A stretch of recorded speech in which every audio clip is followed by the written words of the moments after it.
for us, at least for Hat Creek, it's like, how do we put this information into a package that, we can pass on to the people coming in? Everyone was like, hey, Hat Creek is Bryan Morgan out there training. And I'm like, no, it's not. I've got a lot of really good dudes. And it's a family for us. We all work together. And the important thing is that they were passionate about teaching. Right. Right? Because you can be passionate about shooting. That doesn't mean that you're going to be a good instructor.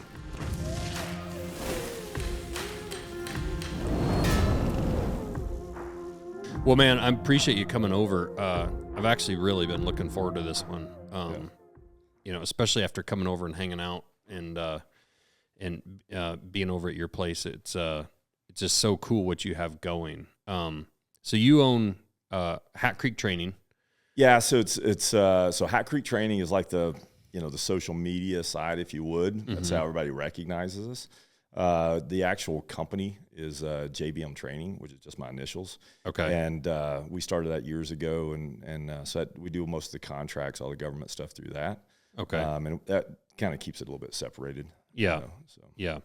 So, just to kind of set the scene here for guys, why don't you just kind of explain in general a little bit what you do, and then I kind of want to back up and kind of go through some of it, but just so people have an idea of even what the hell do you do? Yeah, so firearms training. At the end of the day, I would say I'm probably more of a facilitator. Like, we do a lot of training, and I'm I do long range. That's my background. We have a lot of instructors that have a lot more depth than I do, as far as like from pistol, car, CQB and more tactic driven. I was a competition shooter, so I don't have that. I don't have that same background, and I try not to be in that background. I try not to be something I'm not. Right. Long range, super comfortable. Been there a long time. Understand that pretty well, and pretty comfortable teaching that stuff. But we also get requests, from teams that say, hey, we need this done, we need that done. And sometimes it's just not a normal training. It might have some mobility involved in it. It might have some medical involved in it. It might have some other things involved in it beyond just the training. And then you can get into things they like an FMP, which is like a full mission profile that you might get into that encompasses all of those things in just one event also. Okay. So, what was just absolutely amazing to me, and I mean your reputation and the reputation of just the place that you have set up really preceded you, as far as like everybody was telling me, just like, the first time I was around you and your guys was out at Glenn Eberle's out there event, and you guys came out, you and a few of your guys came out and did some just a kind of a short training one day there at Glenn's, and it was, I think you had a couple targets set up close to 1,000 meters or so. Yeah. Glenn's event is great. The out there event. Yeah, what an amazing.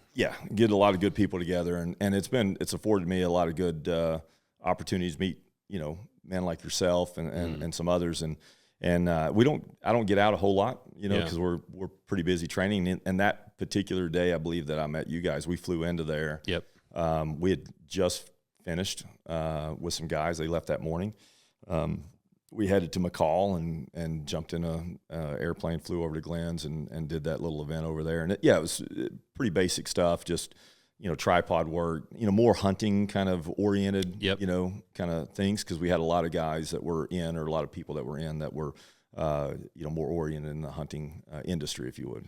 Yeah, that was the first time I'd been exposed to anything even, and you say basic, but I mean for, a guy like myself, and I think I'm really the average, right, where I'm a guy that grew up, started shooting guns, my dad or your uncle sit you down on a bench and teach you a few things and basically tell you don't hit yourself in the face with a scope and, give you a few basics. But I had never seen training like you guys put on. When you say like using a tripod and doing some of that stuff, the way that you guys trained, and the way that, and all the way from like, Matty with Seekins and the way that he ran an AR, and like close quarters kind of shooting stuff and for speed and accuracy and whatnot, all the way out to what you guys were doing, which was the long range stuff.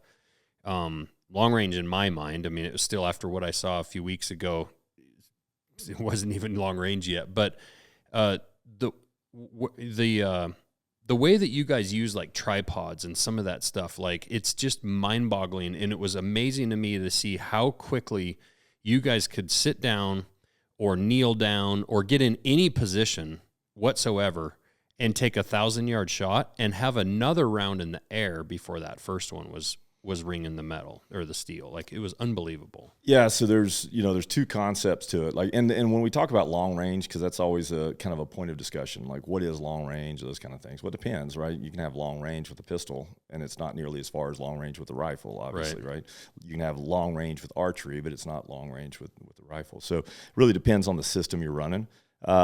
There's a difference between, when you talk about stability, like building that position you're talking about and being stable and being able to make a clean shot without your reticle moving on target.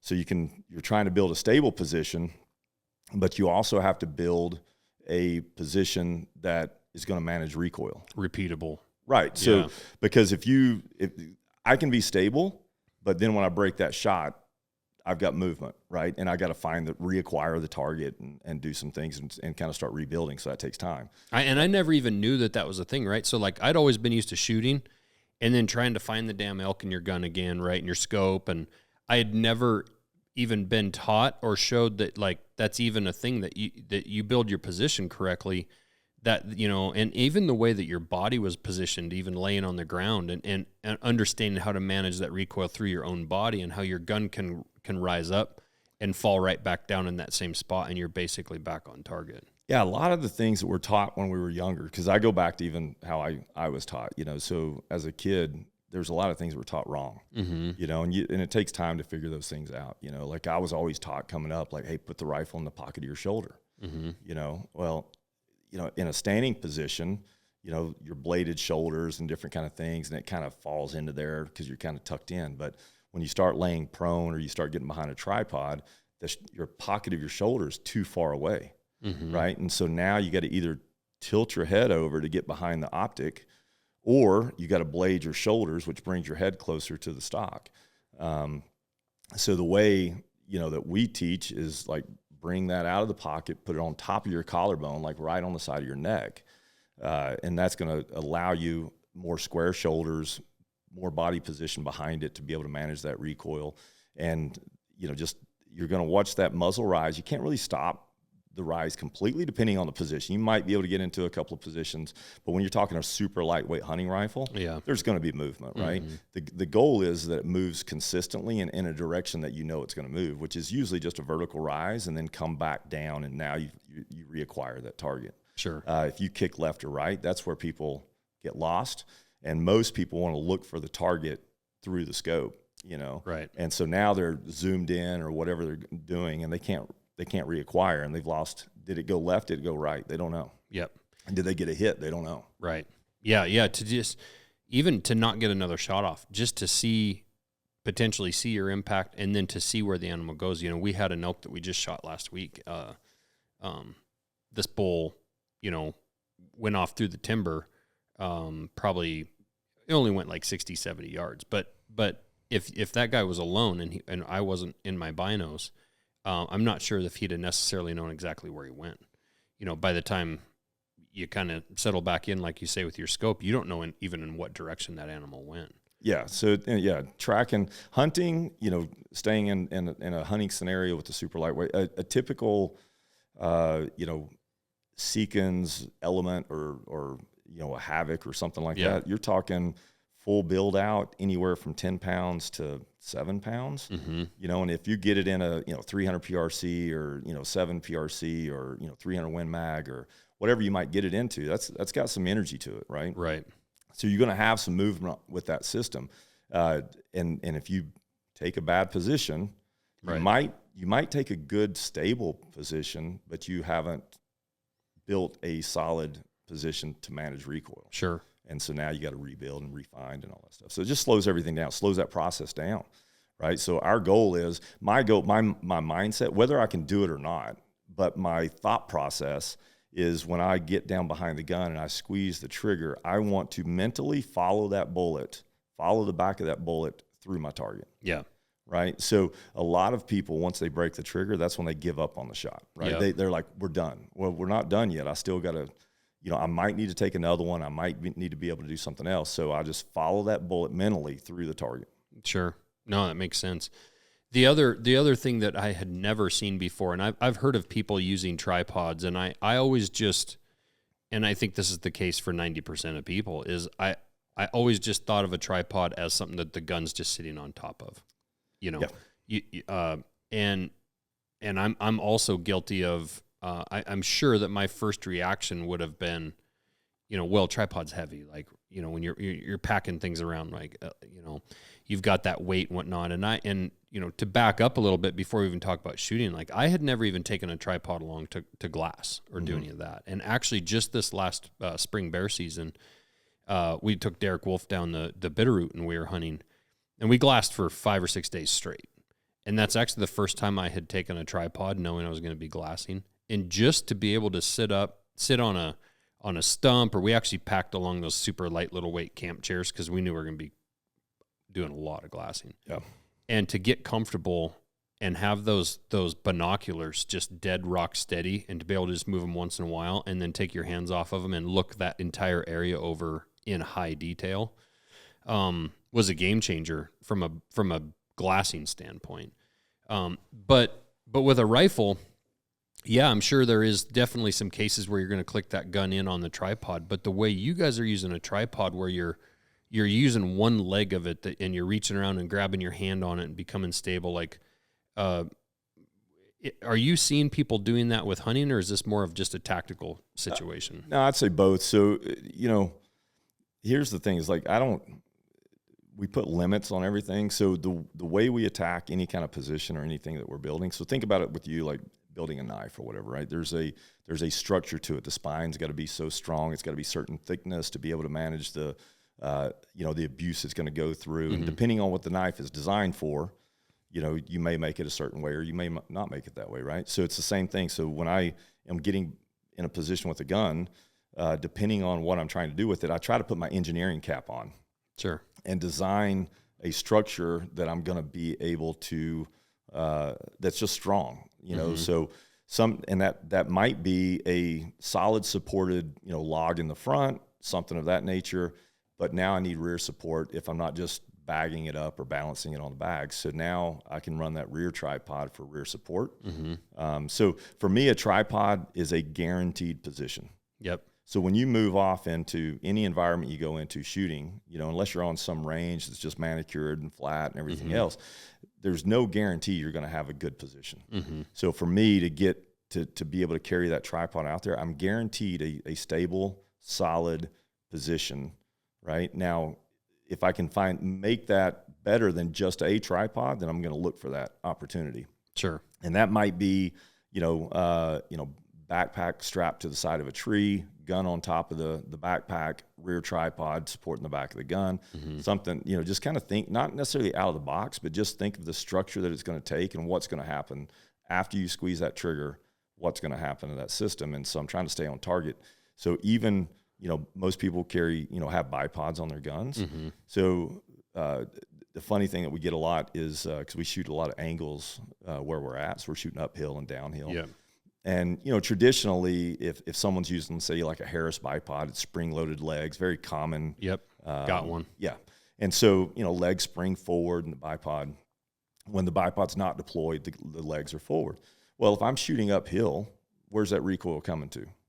Yeah. It's coming backwards, right? Right? So my legs are trying to collapse on me. Right. Through that recoil. Right. So we turn the bipod around, right? And so now when you deploy the legs, now the legs are grabbing the ground, it's grabbing the rock, it's grabbing the stump, and it's capturing that recoil. So I'm allowing the equipment to do the work and not me take the abuse, if you would, right? Sure. So I've broke a lot of bipods doing that, but that's fine because that energy's coming into me instead. Yeah, but that's not something I would have ever thought about, like turning those legs around. And the angle shooting, and that actually gets into something, obviously, with what you guys specialize in. But last year, we took a gal, Natalie Eva Marie, on her first elk hunt, and we found this bull, quite honestly, further away for her first shot at an elk than I really wanted to, but she seemed pretty confident she wanted to take the shot. Gun could do it. So I think we were around 400 yards or so. I was hoping to get her in a little tighter, just first hunt. You don't want to have anything really go wrong, wounded or any of that. Well, the case was that elk was up on a mountain across this draw that was probably, 400 feet or 500 feet in elevation above us. But we were just over a ridge on the downhill slope, probably 20 yards off the top of the ridge, that dropped off super steep. So everything was falling away from the front of her gun very drastically. And we found some rocks and we built a position with the backpack, but then she set it up with that. I mean, just getting to level would be kind of an accomplishment with that gun. But then we're shooting at that slope's probably 20, 30 degrees down, and we're shooting, 20 degrees up. Right. And it was a major challenge to get her a position built that was really good. And that's where, like, had we had a tripod and been able to extend a long leg down the hill and a couple short legs back, would have made all the difference in the world. Yeah, like I said, it's a guaranteed position if you bring that one in, right? Yeah. And especially in mountainous terrain, you're going to run into that, right? You're going to be in that position where it's a downhill lay, but you're shooting up angle. And unless you've got really large boulders or some kind of a timber type area, like, that's not a shot you can make without front support. Right. Right. Not at those distances in those kind of conditions, you know.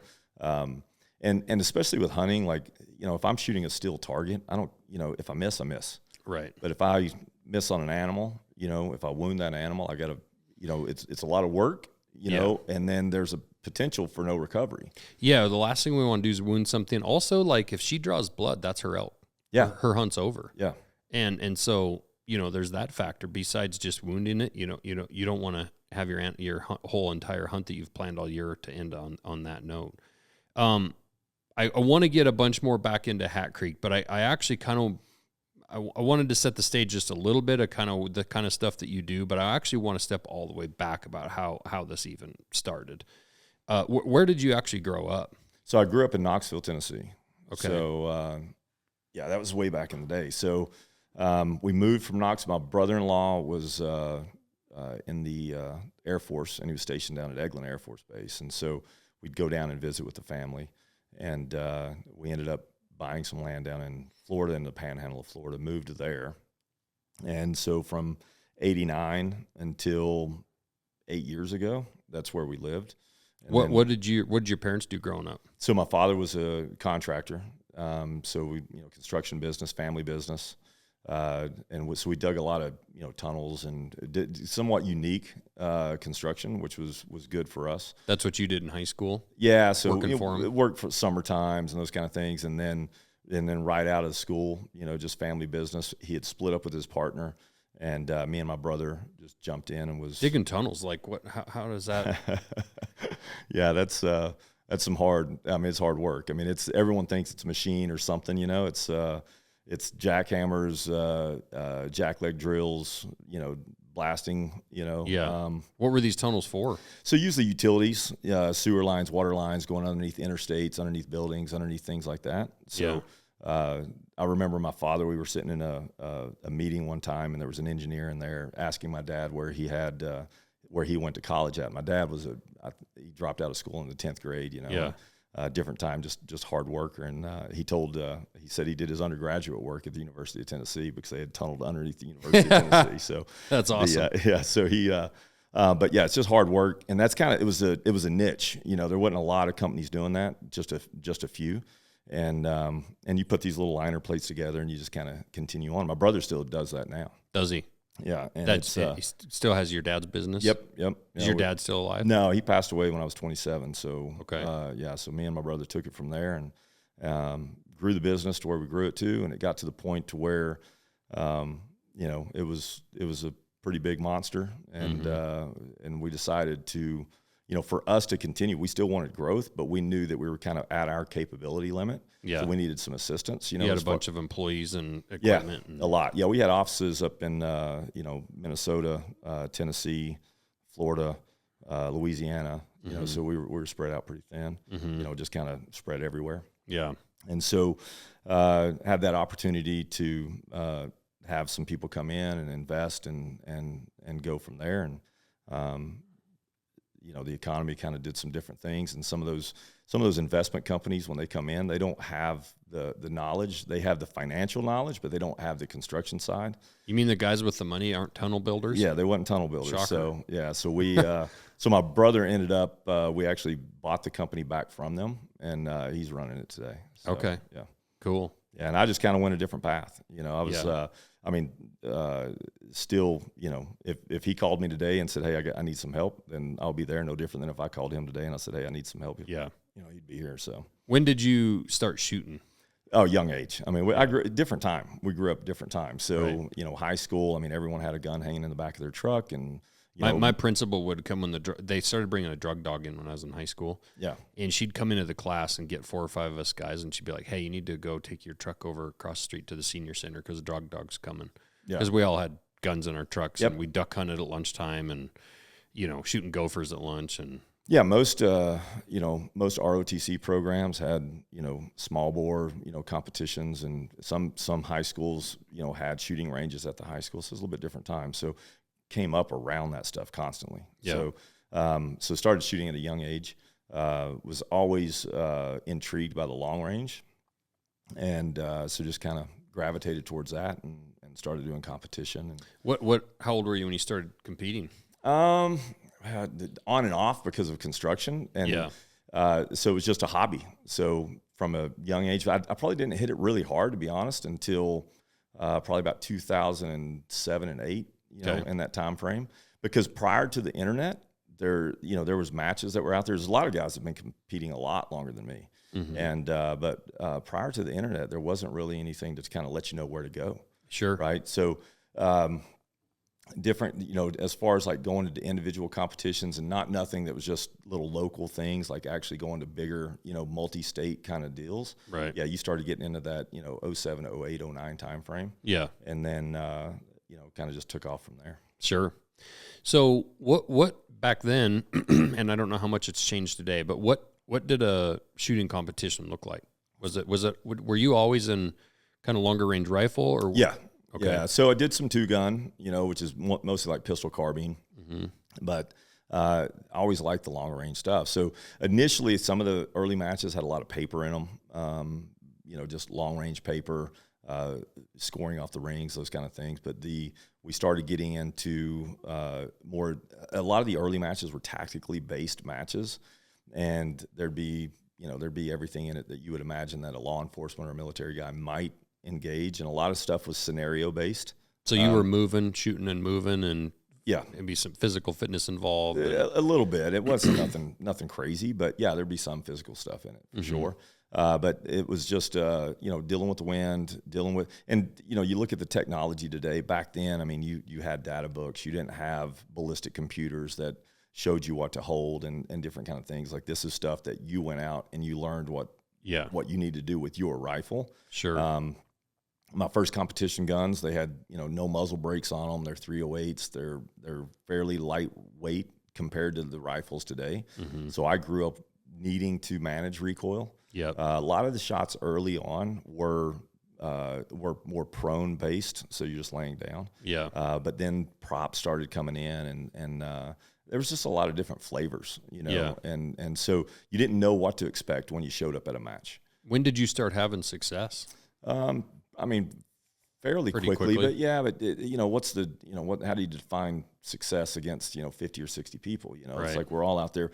It wasn't necessarily a thought of like I was successful. It was just a good time, going out and shooting with friends, and and if you won, you might get this little trophy or whatever you got. It wasn't a big deal. Right. It wasn't until there was some organization in that style of shooting that it kind of started taking off, and prize tables and kind of different things. And that drew in a lot of people. And I think too, just, the long range thing started to be something that long range is always going to be somewhat prevalent, because it's kind of like the golf, if you would, of a lot of the shooting sports. And I don't mean that in a negative way at all. It's just that I know some really, really good shooters that are 70 years old. Right. Now, they may not be successful, and they may not win matches, and but they can go have a really good time and go shoot with their friends. Yeah, you can do it forever. Yeah, it's not, whereas, some of the other type of shooting sports are a lot more physically driven, or if they're time based, and if you're not fast, if you're not fluid, you're just not even, not even having fun because you're just getting blown out of the water. Yeah, I mean, if you're 70 and your reaction speed just isn't what it was, and your vision's not quite what it was back in the day, and just physically everything about you, like, that would make a lot of sense that you're not, like, how fun is it to go have a 25-year-old kid whip your ass? I mean, right. Yeah. But and the difference is you can now sit down at a bench and read all your data and you can go still shoot, squeeze off a good shot. Yeah, and even the physical stuff. I mean, some of these guys are pretty old, still pretty physical. I'm 51 years old, and I stay pretty physical with it, and that's the thing is, like, understanding what your capabilities are. And some of the guys that we train with, I mean, they've went through some things, whether it be, bad parachute, landings, bad helicopter crashes, and, wearing nods for the last 20 years. And so necks messed up. Yeah. So all of these things. So even when I'm doing positions and shooting and working with these guys, I'll point out, like, hey, don't do what I'm doing. Right. Do what your body will allow you to do with these concepts of what your end state or your end goal is, with that position. Sure. What you're trying to accomplish. Yeah. No, that makes sense. So was it, what year was it when, like, these competitions really started to become, like, or was there a certain time point in your career where, you walked up to a prize table or there was a competition and you were like, holy shit, like, this is turning into something here? Yeah, probably 2013, 2012. So the PRS started in 2012. Okay. And PRS is what? Precision Rifle Series. Okay. And Rich Emmons started that, and it was just a lot of good friends getting together initially, and just trying to, state by state, kind of getting these competitions set up. And so was that a point system, kind of like, I mean, if it's like NASCAR and you're earning points throughout the year and working your way towards a championship? Yeah, you wanted to get the majority of the hits at the match, and then those match points carried over, and then you had a season championship, right? Sure. And it was fun. And how many competitions would you have to go to be in the running at the end? That's hard to say, because early on, there wasn't a ton of people in it. Say like the first year, you might have had an average match, you might have had 80, 90, 100 people at it, maybe. Maybe. And then the second year you started getting into the, 150, plus, and you're never going to go to a match. And it's not like you need to outshoot 150 people. You need to outshoot the 10 guys that came to win that match, win that match. So, and it's like that in all things, if you would, there's certain people that are there because they're in it, but they're not necessarily, like, taking time away from their family, their work. They're not, dedicated to being. Yeah, they want to go and they want to train, and they use it as a training opportunity, which is fantastic. That's probably the cheapest training that you can get, is by going to competitions. And so that's kind of where it went. But I don't think some people would say today, like, hey, the prize tables kind of mess things up a little bit, because now you get people coming in for different purposes. Right. But now they're coming in looking for, hey, I'm going to win this, I'm going to win that, those kind of things. And, and most of the top level shooters, I would assume so still today, they're already sponsored. They already got the top level gear. They're not really looking for anything more. Right. They don't need anything necessarily. And there's a lot of shooters that don't even take anything off the table. They just let it pass down to those that are needing it. So it's a great sport. It's a great environment. Well, I mean, if you can make a living shooting guns, it's a lot better than. I don't know if anyone is in. Yeah, I'd be curious. I don't know. Like, just competition alone. Yeah, like today, is it gotten to the point with sponsorships that, if you're pretty comfortable, maybe depending on your lifestyle, maybe you could get away with it. It's like going back in the day of. But honestly, it's like being a full-time knife maker. I mean, there's a few guys that have made some damn good money making knives, but most guys adjust their lifestyle to be able to do it, right? Because they love it. Yeah, and they're like, hey, I'm never going to be rich. I'm doing what I love. It's an art form that I love. I'm probably not ever going to take a cruise with all the kids, and I'm probably not going to even retire frankly. But if I want to go deer hunt on Thursday morning with my son, you can do it. I can go do it, right? Yeah, and I think there's potentially that there. You know, there's a lot of what I love about it is there's a lot of people in the manufacturing business now that came through competition. Oh, cool. You know, so there's a lot of new industry through those competitions that just guys wasn't there. There's some really, really good companies out there that didn't exist, you know, 6, 8, 10 years ago. Well, and there are a lot of guys, I don't know about in that specific, like with the specific long range stuff, but I mean, I do see a lot of guys out there doing training.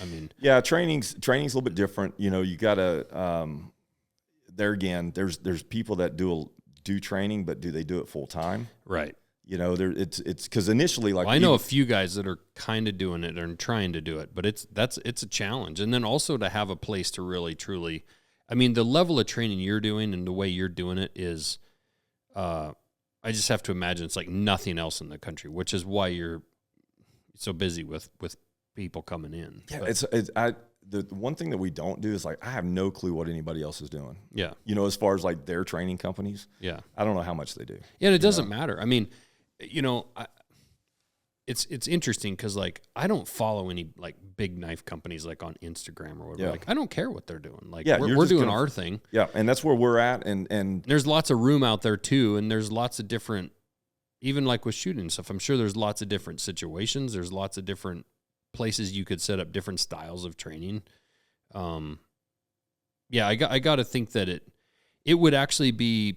I mean, I'm sure there's some things that anybody can learn from someone else, but it also could be distracting too if you're like starting to question, like, well, maybe I should do that, or what. Just do what you know and what you're good at. Yeah, and we did that in, like, even in the construction business. Like, we were good at tunnels, and then we started going into different areas, and we had some success in certain ones, and we had some failures in others, right? Yeah. And we always resort back to, like, hey, this is what we know. And it's the same thing on the training side. So I stay, like, I'm comfortable I don't need to be everything.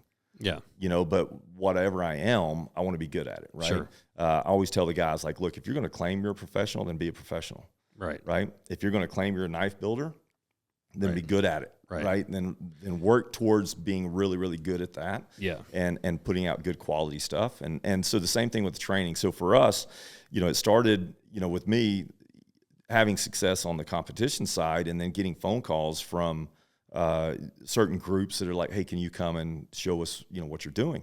And a lot of that I was doing in competition didn't necessarily cross over, right? Because they have different systems than I've got. Right. Their guns are different than mine. Right. Right. And so I had to, you know, kind of put aside how I did things, and I had to take what they had and try to figure out a way to replicate what I was doing with mine, but with theirs. Right. So with your success that you had, I'm going to put you on the spot. I mean, how many championships did you end up winning? No, not that much. I've won quite a few matches, you know, one national title. Like, it's not, you know, you don't have to be, that's the thing.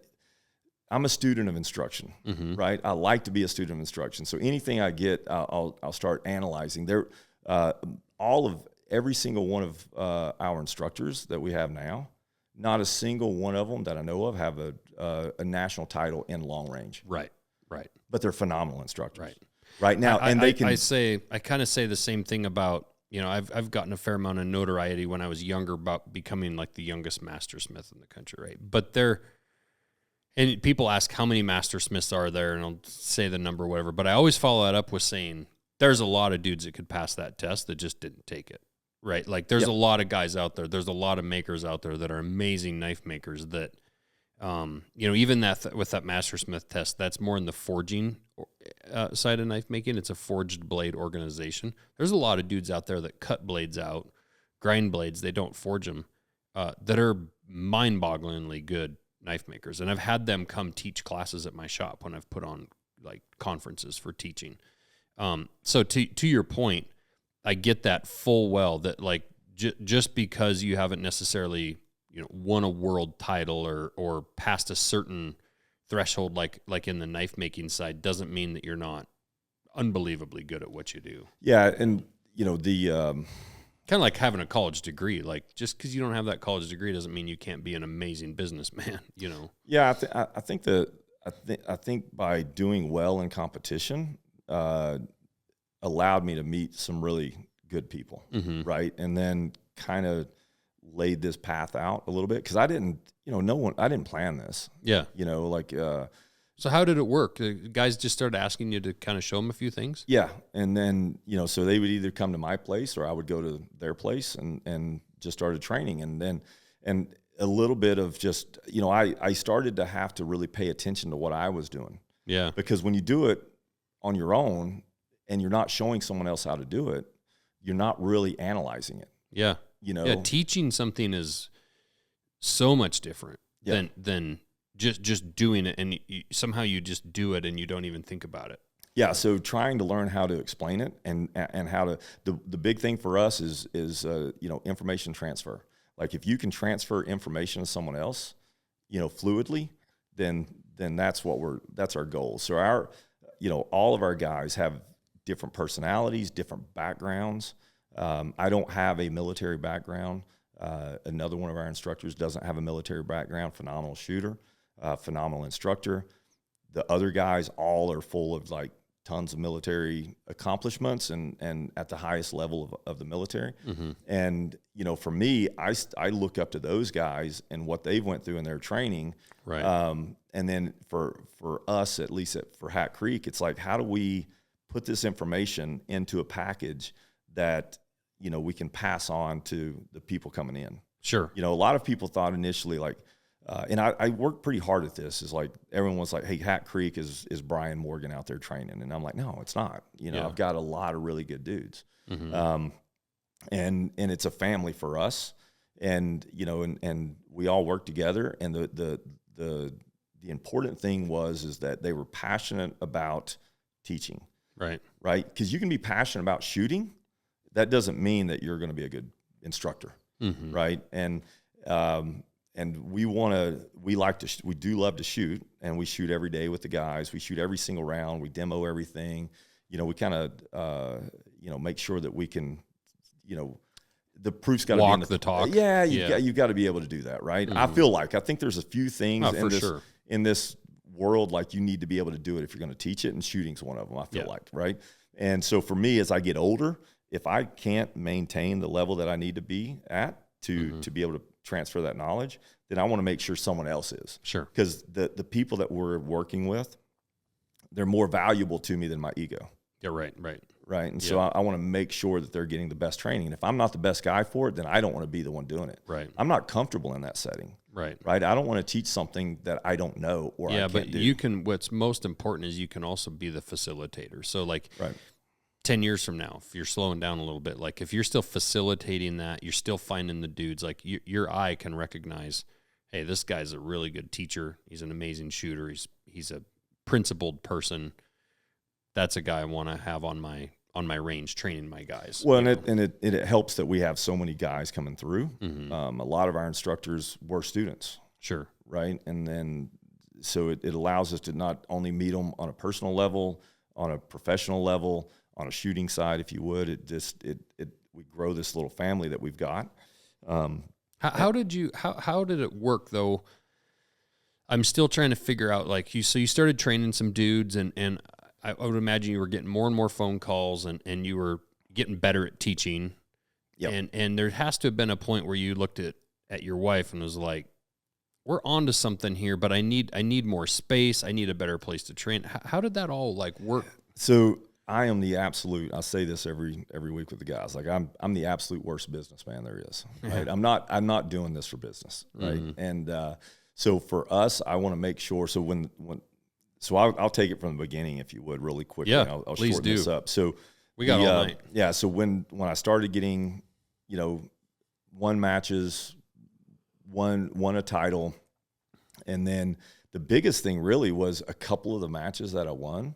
There was a lot of military guys at those matches, and I'd won those matches, and they're like, "Hey, can you come back and show us what you did?" And I'm like, "Sure," and I remember they were on the phone call, and they're like, "Hey, can you send us a quote?" And I'm like, "For what?" Yeah, and they're like, "So we know what to, for what you charge." And I'm like, "Dude, I don't charge anything." Right. Like, I'm just coming to shoot with you. And I'm sure you're also like, these are our military dudes. Like, you just want to help them. Oh yeah, absolutely. Yeah. You know, and so, you know, that kind of started there. And I, you know, my wife goes and, you know, we have to set up with government contracts. You have to set up, you know, cage codes and DUNS numbers, and we get all that set up and we start that down that path. And you know, we don't have a website, you know, I don't go to anyone and try to sell, you know, our training. Right. Everything is 100% word of mouth, and which I think is pretty important, you know. And you know, so once I moved from Florida out, I'm like, all right, I was just gonna do it part time. That's when you moved to Idaho? Yeah, and I was just gonna do it part time, and my daughter had and I was already doing it in Florida, right? So I had teams I was working with, and I had teams I was going to, and I was doing some training with. And but when my daughter had gotten married, me and my wife's empty nesters. I always loved out west, you know, and a lot of the best matches I went to were out west. I just loved that environment. And I was working in Salt Lake, and Misty had been to McCall. I've never even been to Idaho. Yeah, right? Not a single time. And she's like, "Hey, I'd love you to see this little McCall town. It's a super cute little town." And I'm like, "Well, we got a couple of days. We're done with work. I got a couple of days." And so we decided to drive up there and go look at McCall. On the way up, she finds the property that we have now. And we were not looking for property. The plan was to go rent a place up around this area. I've got a buddy that lives in Hamilton. And I was like, all right, I'm going to go rent something in Montana and just kind of tour around and see what we find, you know, if there's anything. And on the way to McCall, we called a realtor on that other piece of property and go and meet on the property. And then a couple of things fell into place that we didn't even plan on, and we decided to close on it, you know. And when you were looking at that property, were you also thinking training? I was thinking some of the teams that I worked with, you know, because I'd texted them. I'm like, hey, what do you guys, you know, if you guys want to come out here, you can come out here. It wasn't the plan. Because you couldn't have been doing the same kind of training in Florida. No, not at all. Yeah, not at all. You need a mountain. Yeah, you need them. Yeah, the angles and the distance. I mean, it's you've been out there. It gives us a lot for sure. But you know, precision rifle, whether you got angles or not, angles is math for the most part. You know, positions maybe a little bit with the angles. You know, but for the most part, the concepts are the same. You know, whether you're level or whether you're angled for the most part, right? So we worked with a lot of the same people, and I had the opportunity to go to other facilities with teams, right? And so beautiful places. We'd show up, massive houses and great, beautiful places, but they weren't training facilities. Yeah. And there'd be a handful of targets out there, and I'd have to figure out what are we going to do for this week. Yeah. You know, and it's super stressful. Yeah. You know, how am I going to be busy enough with these guys with just this out here? You know. Well, and with guys that are already, like the guys you're training are already good. Yeah. Most of them have a lot of experience. They're already pretty damn good. So how do you push them beyond their own limits, and maybe show them some things that they haven't tried? Because frankly, just terrain alone, if all you've ever trained is in Texas and Florida and Alabama and somewhere on the East Coast, like, you know, it's pretty hard to reenact that. If some altitude, some wind, some angles, but to be able to push those guys to the point where they're missing some targets and they're going, okay, what's going on here? I'm sure that's kind of what you're striving for, is to push them beyond their limits, because otherwise what good it is if they walk out there and they just smoke every target. Yeah.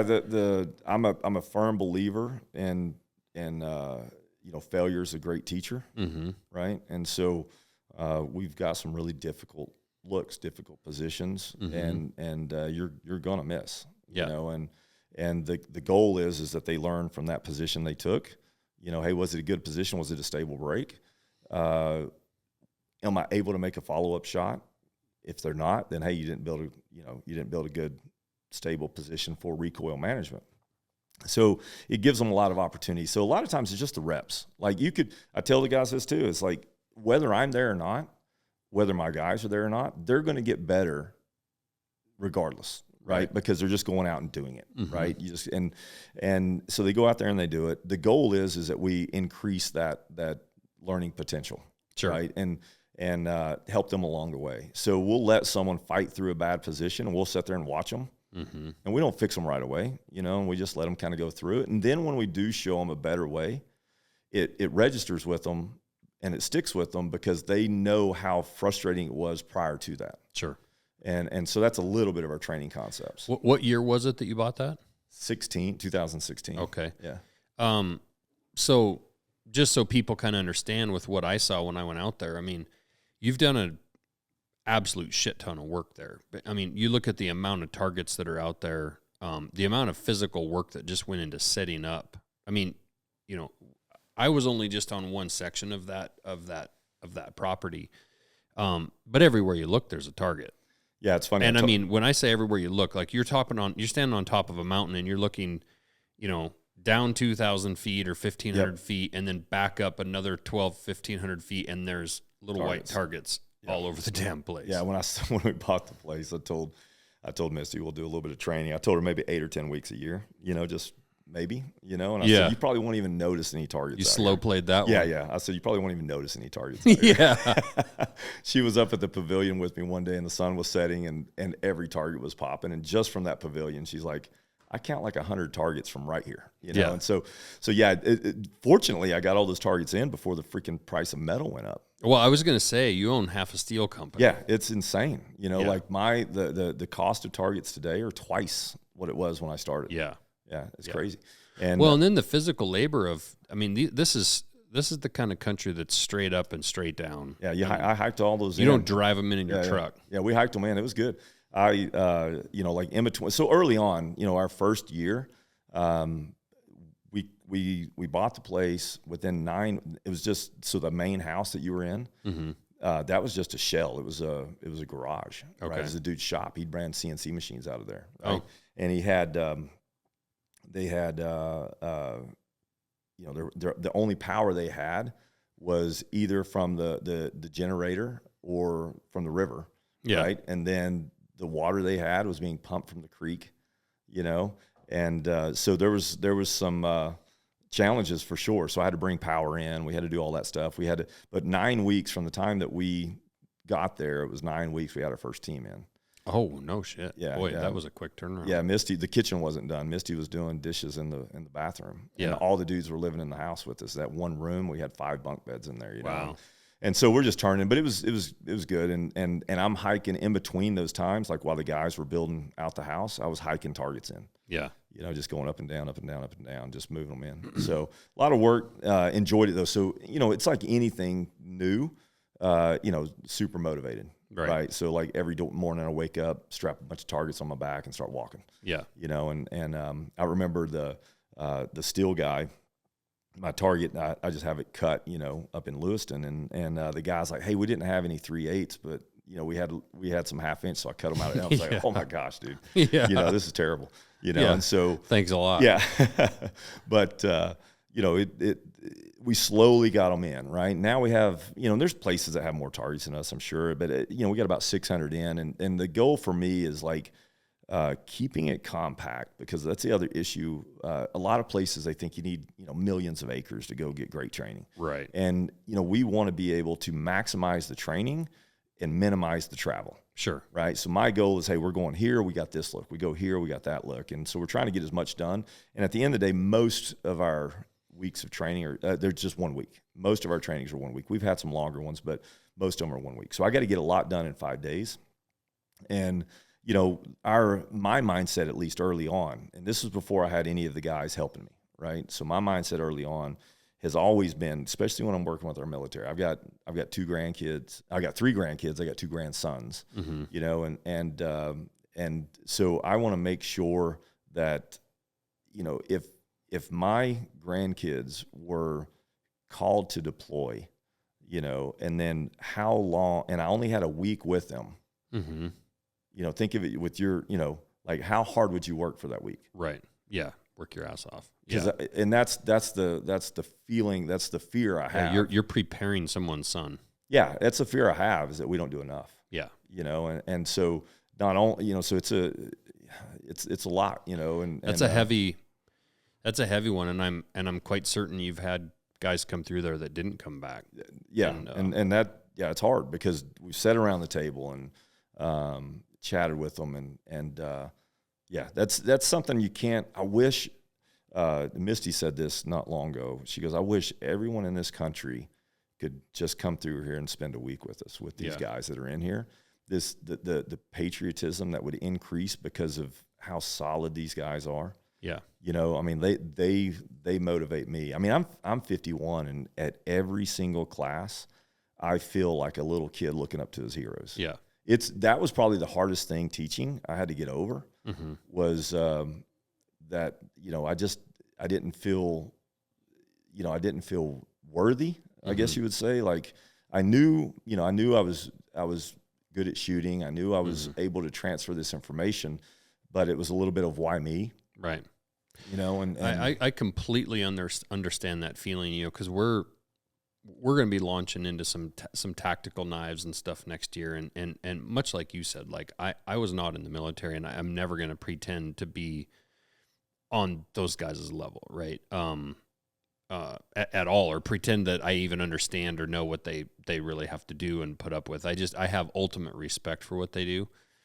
And when I was, you know, I've been around guys like that in different settings, but when I was over there were a few things that just were really amazing to me. Was one, if you put that, there was a competition. So for people, just so they understand, like this was a competition, invitation only competition that you put on with the highest level shooters in our military across multiple branches.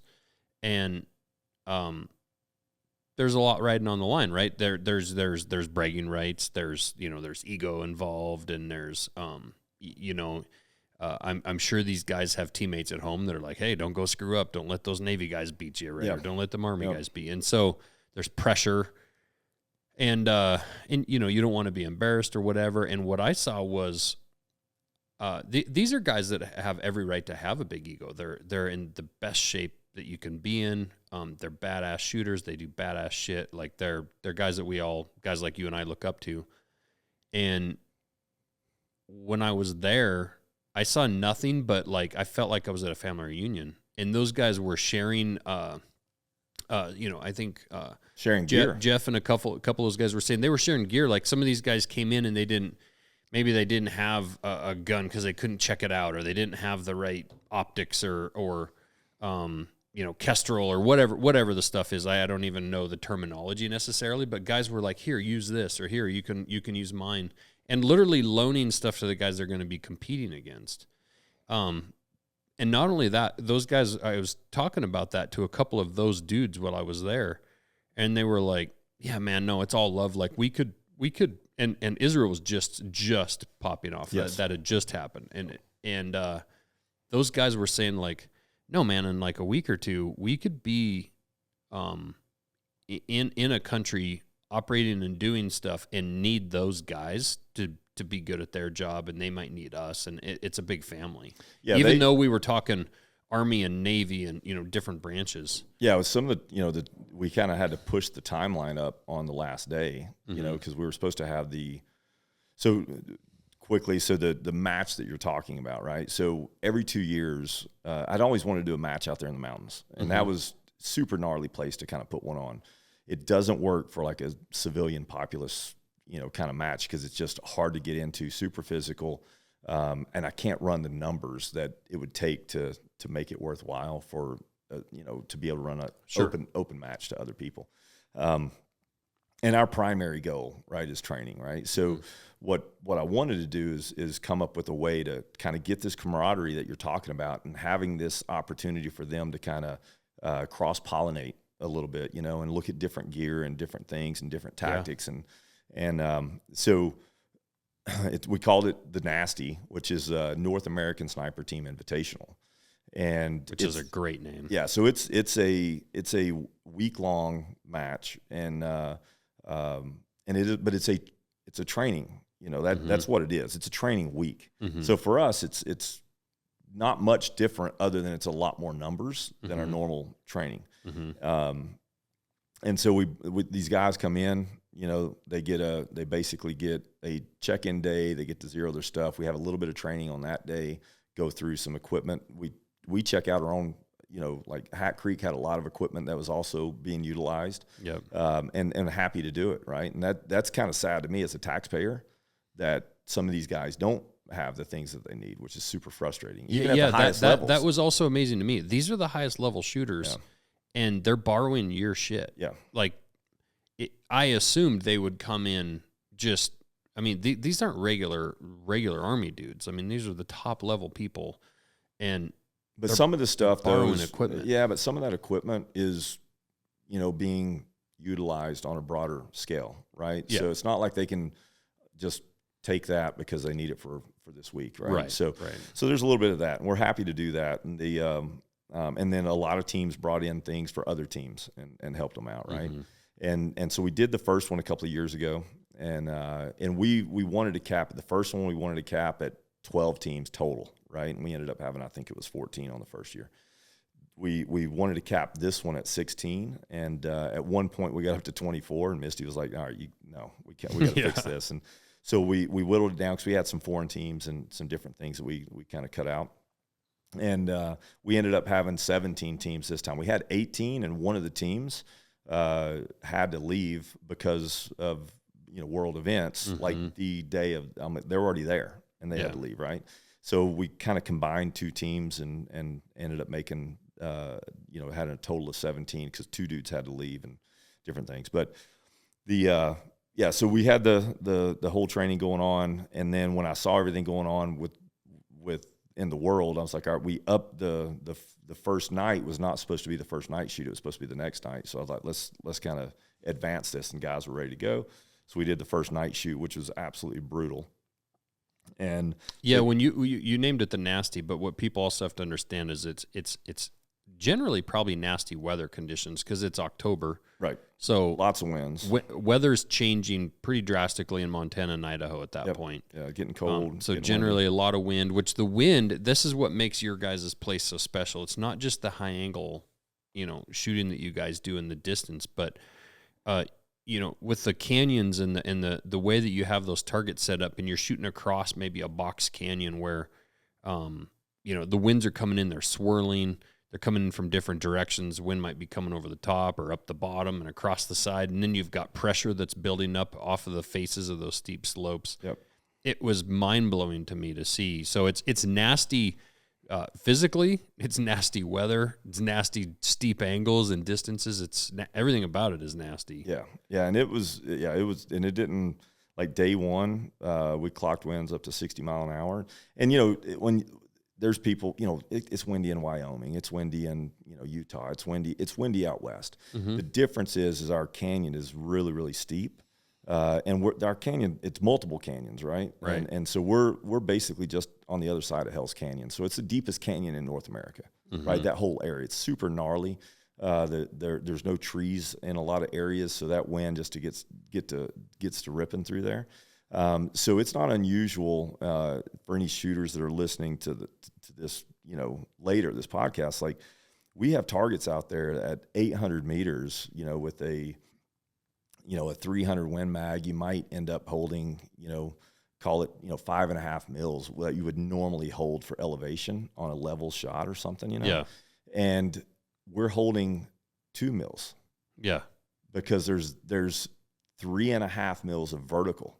Yeah. Right? Pressure coming up. Yeah. You can't, that's something, until you shoot in that, it's really hard to define that. And that being said, I'm not going out there and like, hey, take 3.5 mils off your data because I think this is going on, right? We have to, but it's something that we have to pay attention to. So instead of thinking wind left and right, you're thinking those vertical winds, and they get super, super challenging.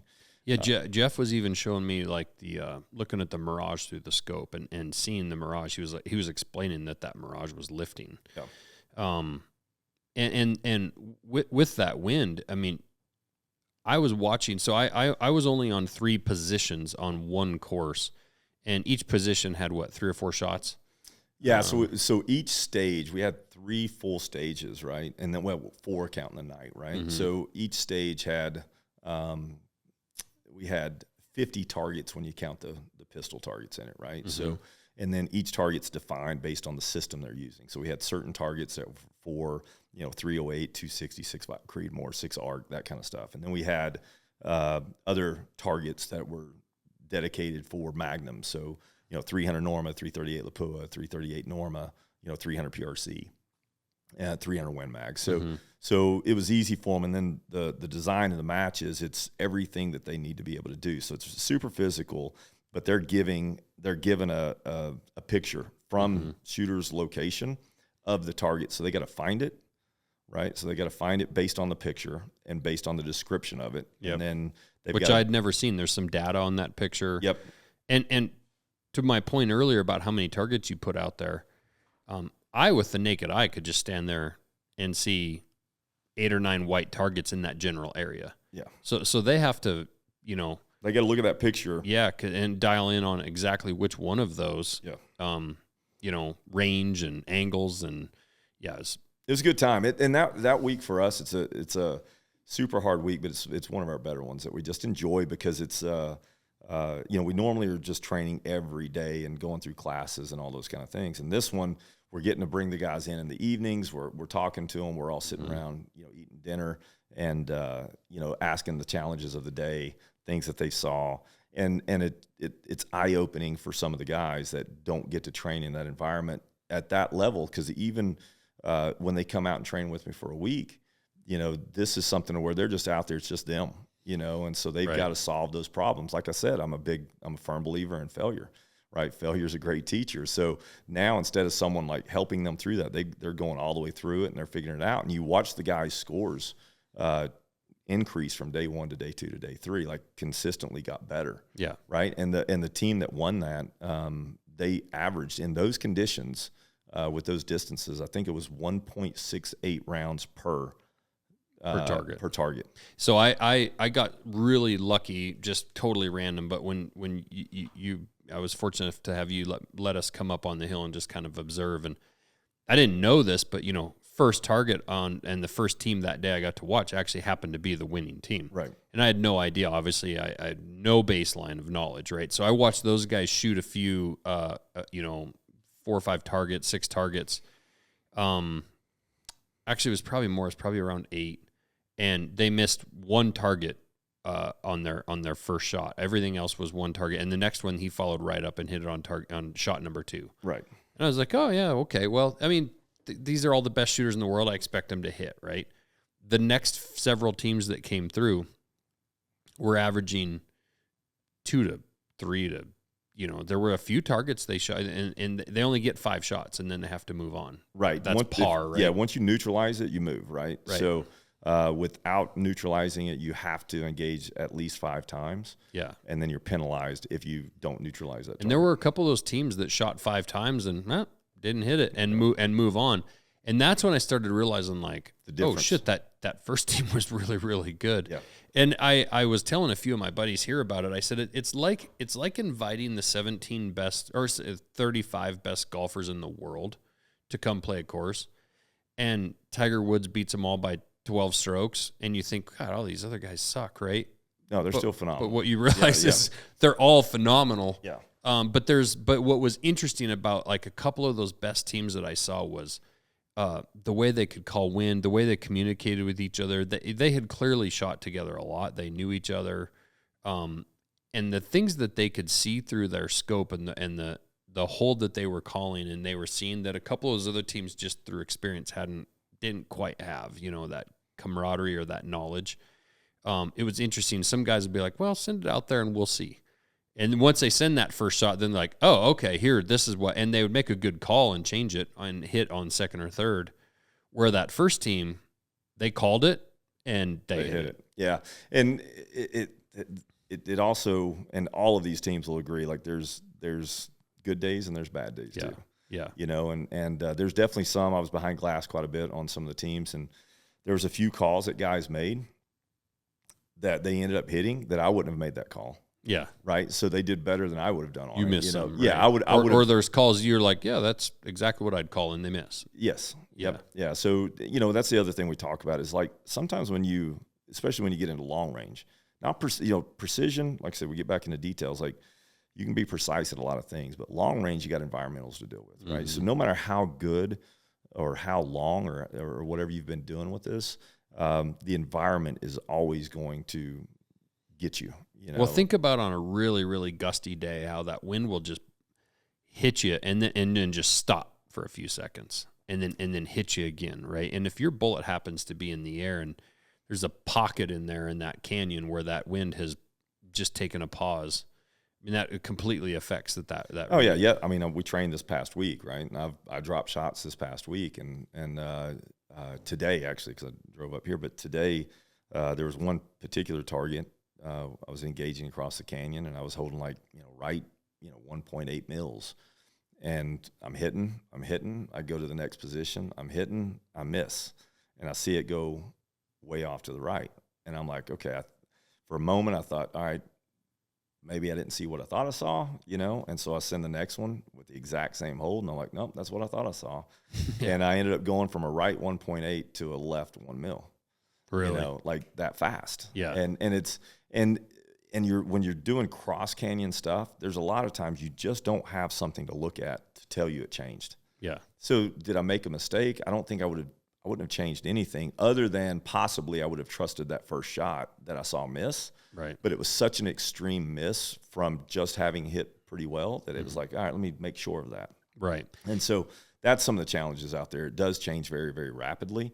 And that's where going back to the very beginning of this segment, we were talking about how, building that position for a quick follow-up, especially in these mountain winds, you have to, because that wind call that you have, when you miss, that wind call has an expiration date on it. Yeah. Right. Yeah, so when you miss, it is expiring quickly. Yes. Like you better get it out there pretty fast. The the other thing I hadn't really mentioned distances, but at that competition, I mean, we're talking 700 meters to 1,300. I think the long was like 1,380 at that one, maybe 1,400 meters. But a bunch of them were between 9 and 12. Oh yeah. Yeah. It's a long range match. It's a lot. Yeah. Yeah.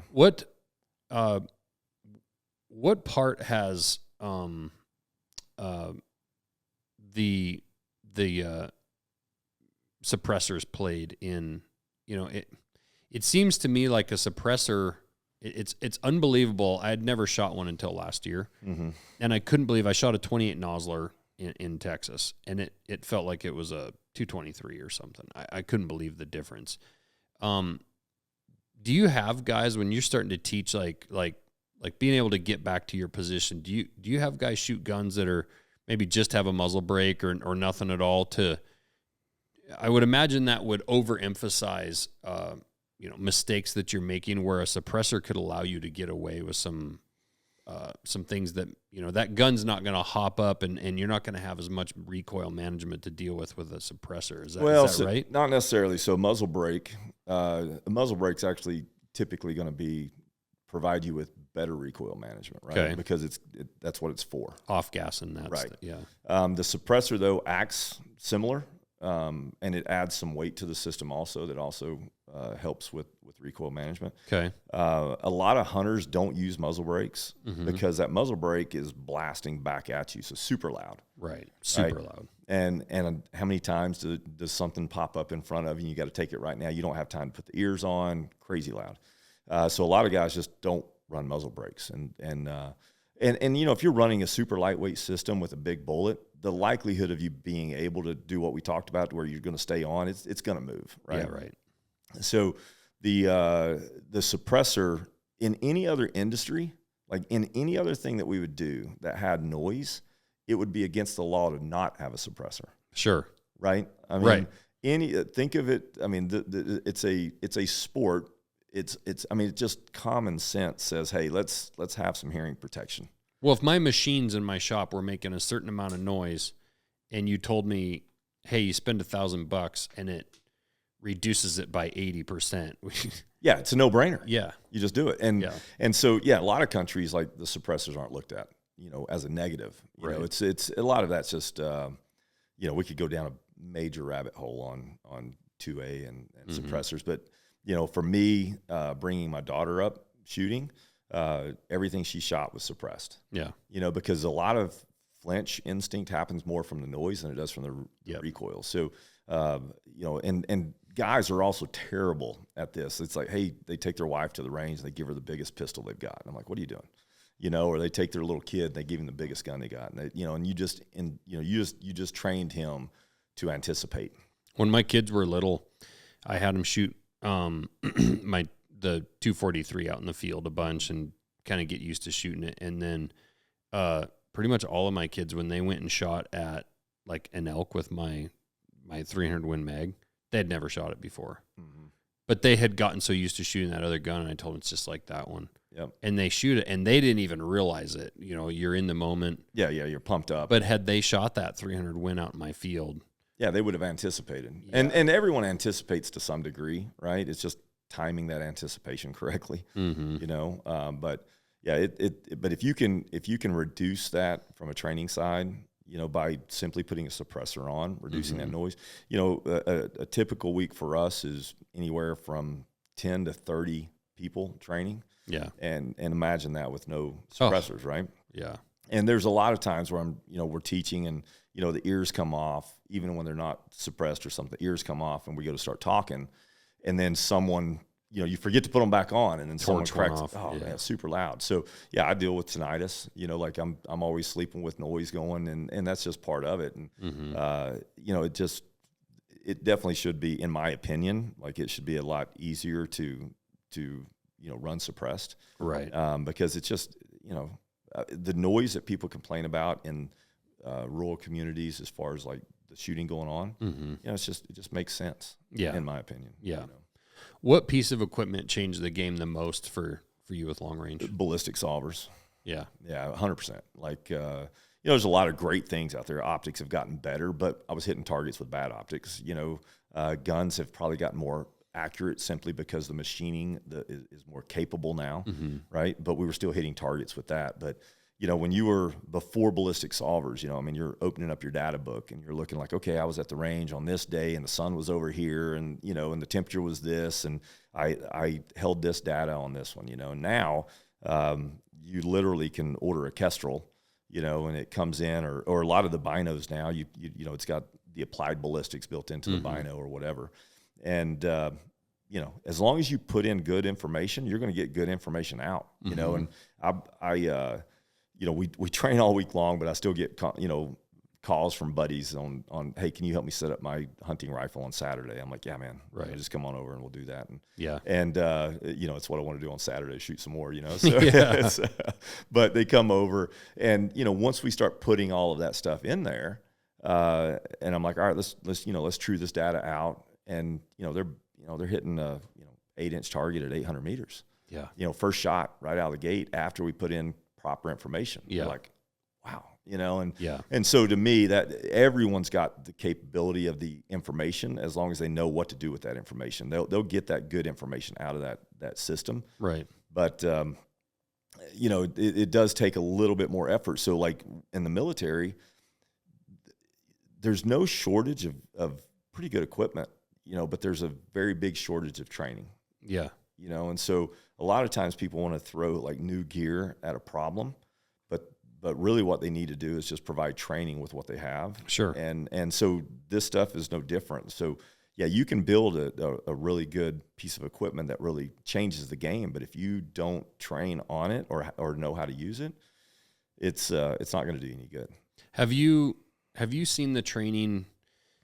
What have you seen with like changes in administration with our government and your team's abilities to get training, to come spend money, on training at Hat Creek and get equipment? Yeah, we tell something we tell everybody, because like I said, I'm a terrible businessman. So they all know, like if there's no budget for training, if they get there, we're training, right? So I'm not worried about the dollars. Like it's more important the purpose. And I've had teams definitely get funding pulled. Yep. And I'm like, hey, Well, I was told that about you. I it's one of the things I respect most is this isn't just something you're cranking through trying to just build up a bank account. Even with that nasty, like if there's a team that, doesn't get the funding or can't figure out how to pay the entry fee, but they were on the list to come. Like they're coming. Yep. We're figuring it out. Yeah. It's a, you got to have a purpose in life. And if a purpose is your bank account, it's a pretty shallow purpose. Yeah. And so we've been fortunate, we've been blessed, and I would much rather train. For me, that's what I do every week. So if they cancel, I don't know what I'm going to do that week anyway. You know what I'm saying? So I might as well just come on and train. We may not eat as well. I might give Misty some time off, so she's not cooking for them. But let's talk about that for a second. So there's all this training, and there's Bryan Morgan, and there's the guys, and there's the shooting, but the amount of work. So I've put on conferences here. Back when I was a full-time knife maker, I actually loved the training part of it. I would bring in knife makers from all over the country. Well, I'd bring in instructors that I thought were a lot better than me and I respected, and they would teach classes. And then knife makers, they're called hammer-ins in our world, conferences. Guys would pay to come to my shop and learn from these guys. And the amount of work to have, those were like 100 people, right, or whatever. But we're also, you're here right now. Like there's no hotel close. There's not really lots of restaurants. You can't kick people out at lunch at noon. Hey, run down to the restaurant and have lunch and be back in 40 minutes for the next class. So we provided that stuff. The amount of work of having coffee on and having, something for them to eat. And then, like you say, these teams, people have to understand with what you're doing. Like you're literally housing them in your house. Right. So the amount of work for Misty, I saw everything that she had going on. Plus she was organizing, all of the teams, the prizes, who's supposed to be where, who's doing what. Like it was mind-boggling the amount of work that she has put in, and puts in every single week. I mean, because you had a team leave today, which is, what's today, Friday? Friday. And your next team's coming tomorrow. Yeah. Yeah. Well, yeah. And you drove 4.5 hours to come here to do this, to drive right back home. Right. Yeah. Yeah. So they're showing, So, and we're used to that, but yeah, with huge respect to her, like, holy cow. Yeah. She, that's something. So back in the day, like I would do a training with the team and she might put on one dinner for them, like just a thank you. It's something she wanted to do. Right. Yeah. And, so when we started out here, it was like I didn't ask her to do that. Yeah. Because we have restaurants about 10 miles down the road, that kind of thing. So we could do that. And she's like, no, I'll just get up and cook breakfast. And then it was like, well, I'll have lunch for you guys when you show back up. And then she's like, what do you guys want for dinner? And it just started from there. And now, it's 3 meals a day. But that's where that family part comes in. Yeah, and that's a big piece of what we want to do. Like, anyone can, there's nothing, I don't feel like it at least, like there's nothing special that from a training side. You can pretty much Google everything if you wanted to, right? There's a lot of things now, different with hands-on, obviously, right? I will say your reputation, like you're going to say that, not a lot of people out there that can train people the way that you're doing it. And I'm going to say that because that's, I've had the conversations with the dudes that are some of the best on the planet going like, Bryan's the freaking man. Like, so yeah, I know you're not going to like to hear that, but that's a tough. That's true. It's great if we're doing something that that helps them in what they're doing, right? But the family environment, that was something that she brings that to the table, right? Yeah. So the goal for us is that these guys, the training schedule, when these guys aren't deployed, I didn't know this. You think, they go deploy and then they're back and they home with the family. Yeah, no, they have more downtime a lot of times when they're deployed. Yeah, than they do when they're back. These guys go out and they're, it's this school, it's that school, it's this. There's certain things that they have to stay up on. Sure, and it's just nonstop.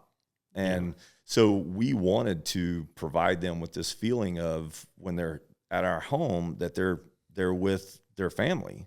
Yeah. And so there's, it's just a training environment that I feel like, I don't know what it is with shooting too.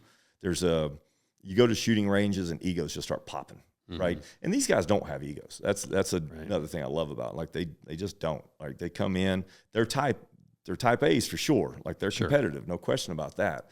But they want to see their teammates succeed, and so they come in, they're ready to train, they're ready to listen, and the difference between that I think at the highest level is those dudes are thirsting for information. Yep. Right. They're wanting it. Right. So, and you can see it, but what Misty does is provide them that I guess that comfort. It's just a good environment for them to be able to accept everything in.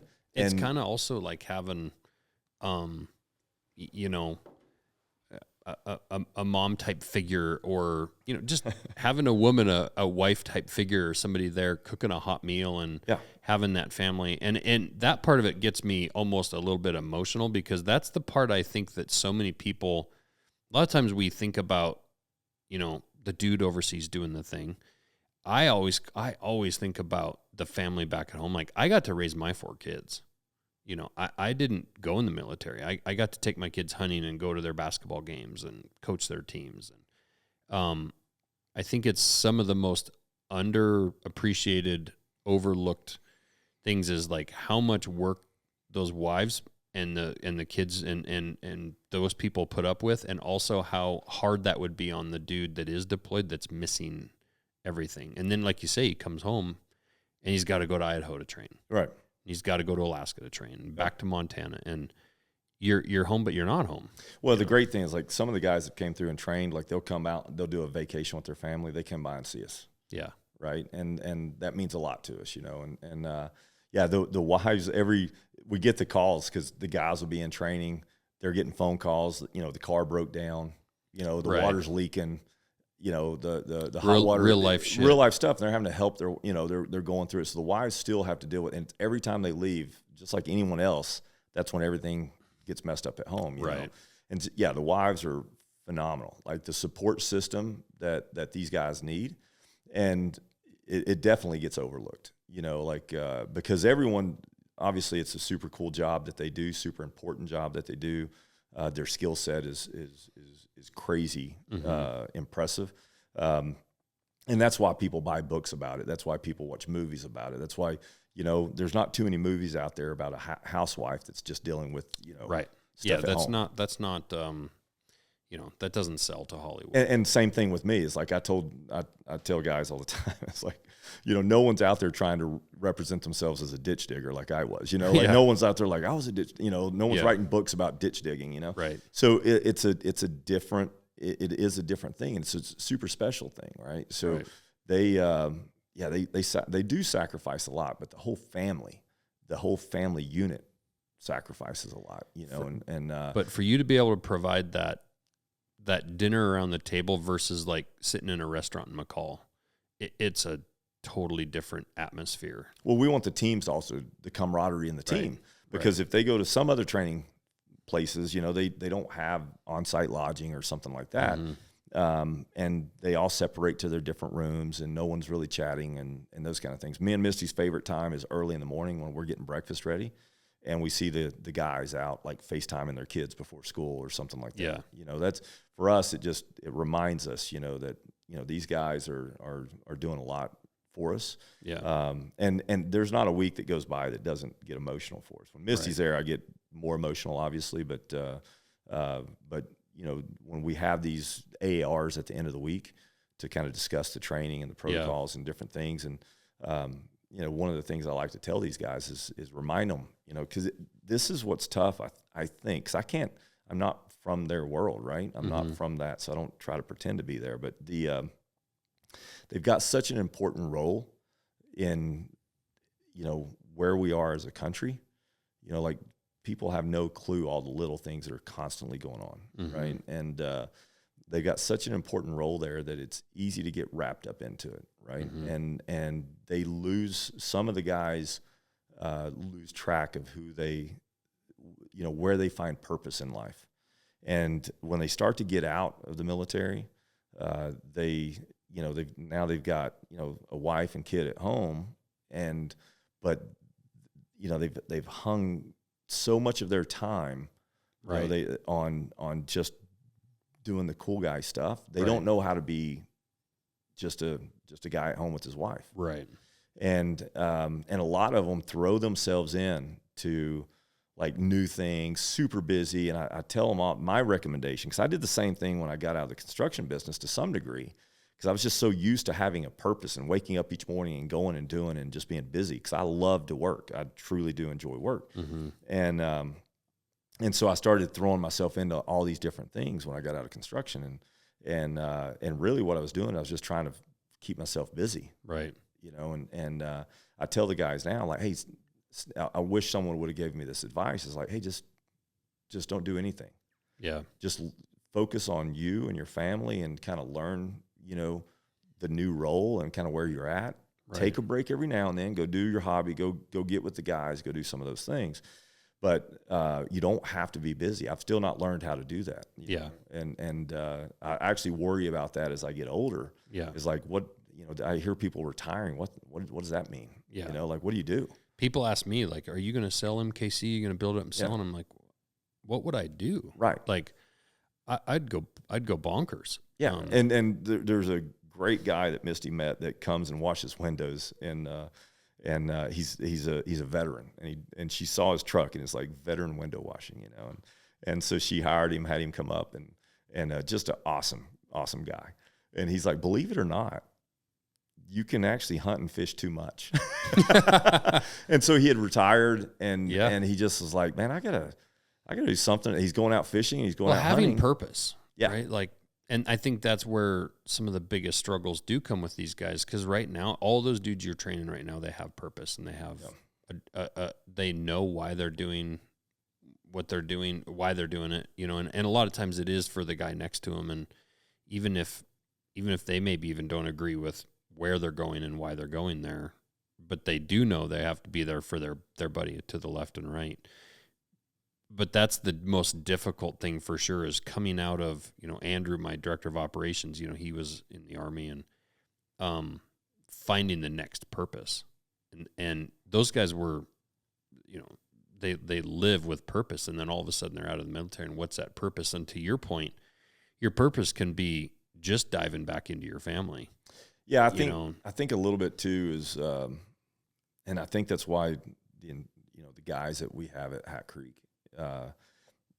they've all came from that team. Most of them came from that team background, you know, and so they all get along really good. Like Corey texted me the other day, and him and Jeff had done a training out in West Virginia, and Corey texted me. He's like, "Hey, thank you for linking me up with Jeff.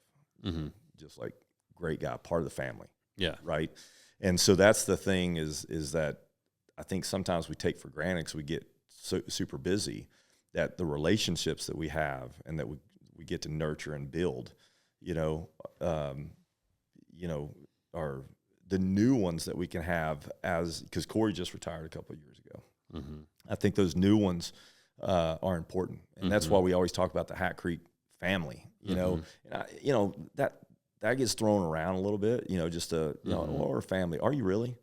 Right. Like there's those guys that I have part of my family. Like I can make a phone call and they're there, and it's the same on my end. And a lot of times now, like Misty, when we're booking training, because right now we're booked through like 2025, and she's like, and I'm like, well, this team needs this week. And she's like, well, I'm like, double up that week, and she's like, you said not to double up, and I'm like, well, look, but, I'll bring in, John and Corey, or I'll bring in Jeff, and it'll be a good time because we'll get the family together. Right. So training's almost ending up like it ends up being like a little family reunion for all of the guys. Yeah. And then Matty comes in and he's there because he's loud as shit, and he's like, hey. Matty's super reserved. Yeah. Super quiet, reserved guy. Yeah. He was just there yesterday with me, and we were telling stories with the guys late last night, and so and that's the thing, is each one has a different personality. Yeah. Right. But we're all family, just like a normal family would be. We've got our challenges, know, right. And I'm just like maybe I am, dadding it up a little bit. So if I see two of them not getting along, I'm like, yep, they're working together a bunch until they get it figured. You know what I'm saying? And so it's one of those kind of things. But now for me, like what inspires me is if they have a need. I love the like going back to that facilitating thing. I love well, let's just book this. Let's make this happen. Let's do that. You guys want to do that? So we just have this little family chat, and it's like, hey, who wants this? Who wants that? Here's the calendar. You guys pick, where you want to go to. And it's just a lot of freedom for them. And for Misty and I, every time they show up, it's just it's a homecoming. Yeah. No, so it's good. It's super cool. It's something, you've, as far as having purpose and whatnot, as exhausted as I'm sure you are and as busy you are, you have to lay down at night or take a break now and then and really know that you're doing something special, and something that really is truly helping, not just helping people, but helping some of our very, very best people, which is, if you would really have asked, cool. if you would have asked me, 15, 20 years ago, if I'd be doing this full time, I don't know anybody that sits out I'm going to be a firearms instructor, right. That's a terrible idea, Yeah. And so fortunately, because of these guys, I've had this blessing come to my life. It's nothing I did. I don't feel and you're not working with, some 42-year-old overweight lawyer that just decided he wanted to pick up a rifle today. I mean, you're working with already very accomplished people, and you're just trying to help give them one or two extra little things to make them better at their job. And you're working with some of the most principled and best humans that you can work with. So it's not your typical firearm instructor job.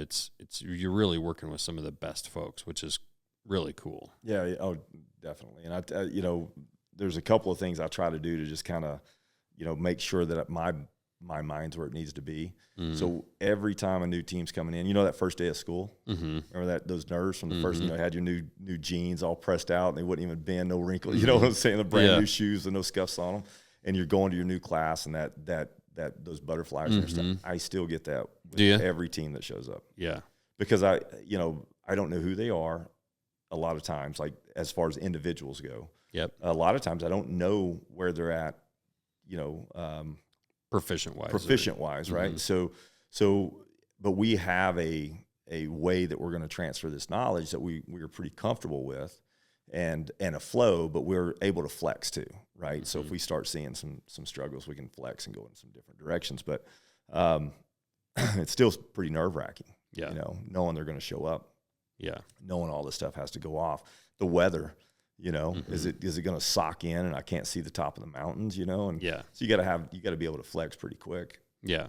So what do you think, kind of last thing here with what's happening around the world, do you adjust your training, with the different types of conflicts we can potentially be in? Or do you see a difference between, we were in Afghanistan and then things were kind of heading in that direction of, cold weather, Russia, Siberia, potentially type stuff, Ukraine, which could always still happen. But now all of a sudden it's switched on a dime and it's Israel, and it could be back to Iran. And do you adjust training, or do you just kind of always you're doing your thing and you're setting them up as best you can? Yeah. So each team knows more about their need, their responsibilities.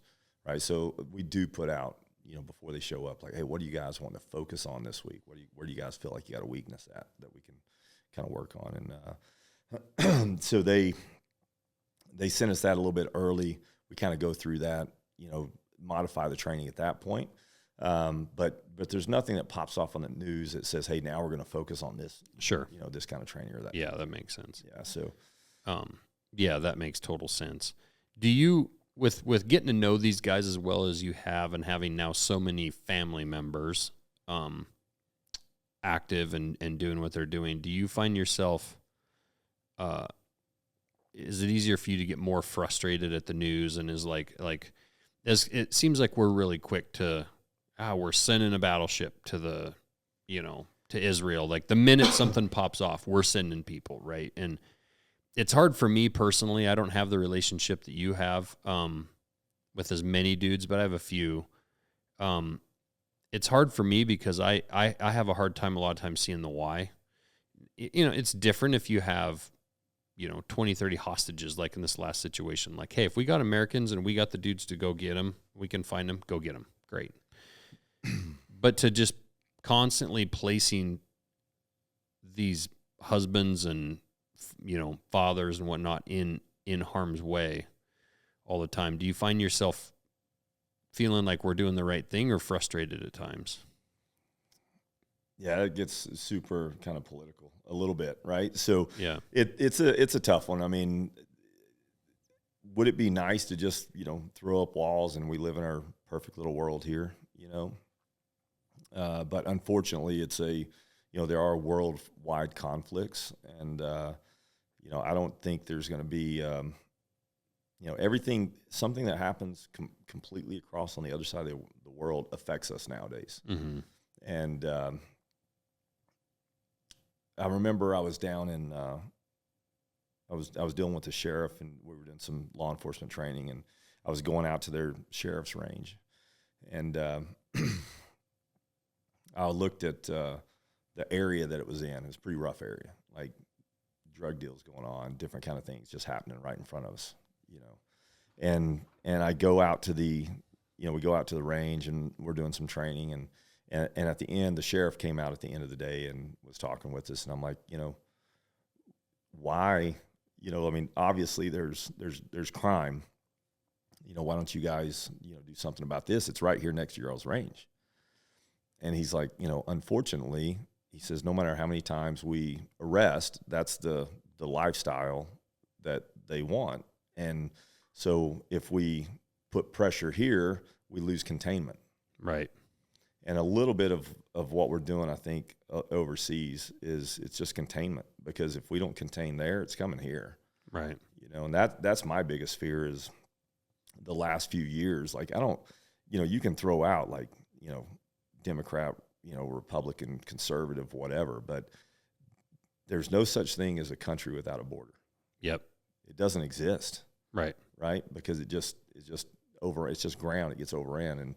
And what's been going on the last few years scares me, because there's no control, right? There's no, I want to know who my neighbor is. Well, it's been proven that we've had, people on our terrorist watch list coming over that border, and those are the people that we know about. Yeah. And I constantly always, my opinion on this too, a lot of times is,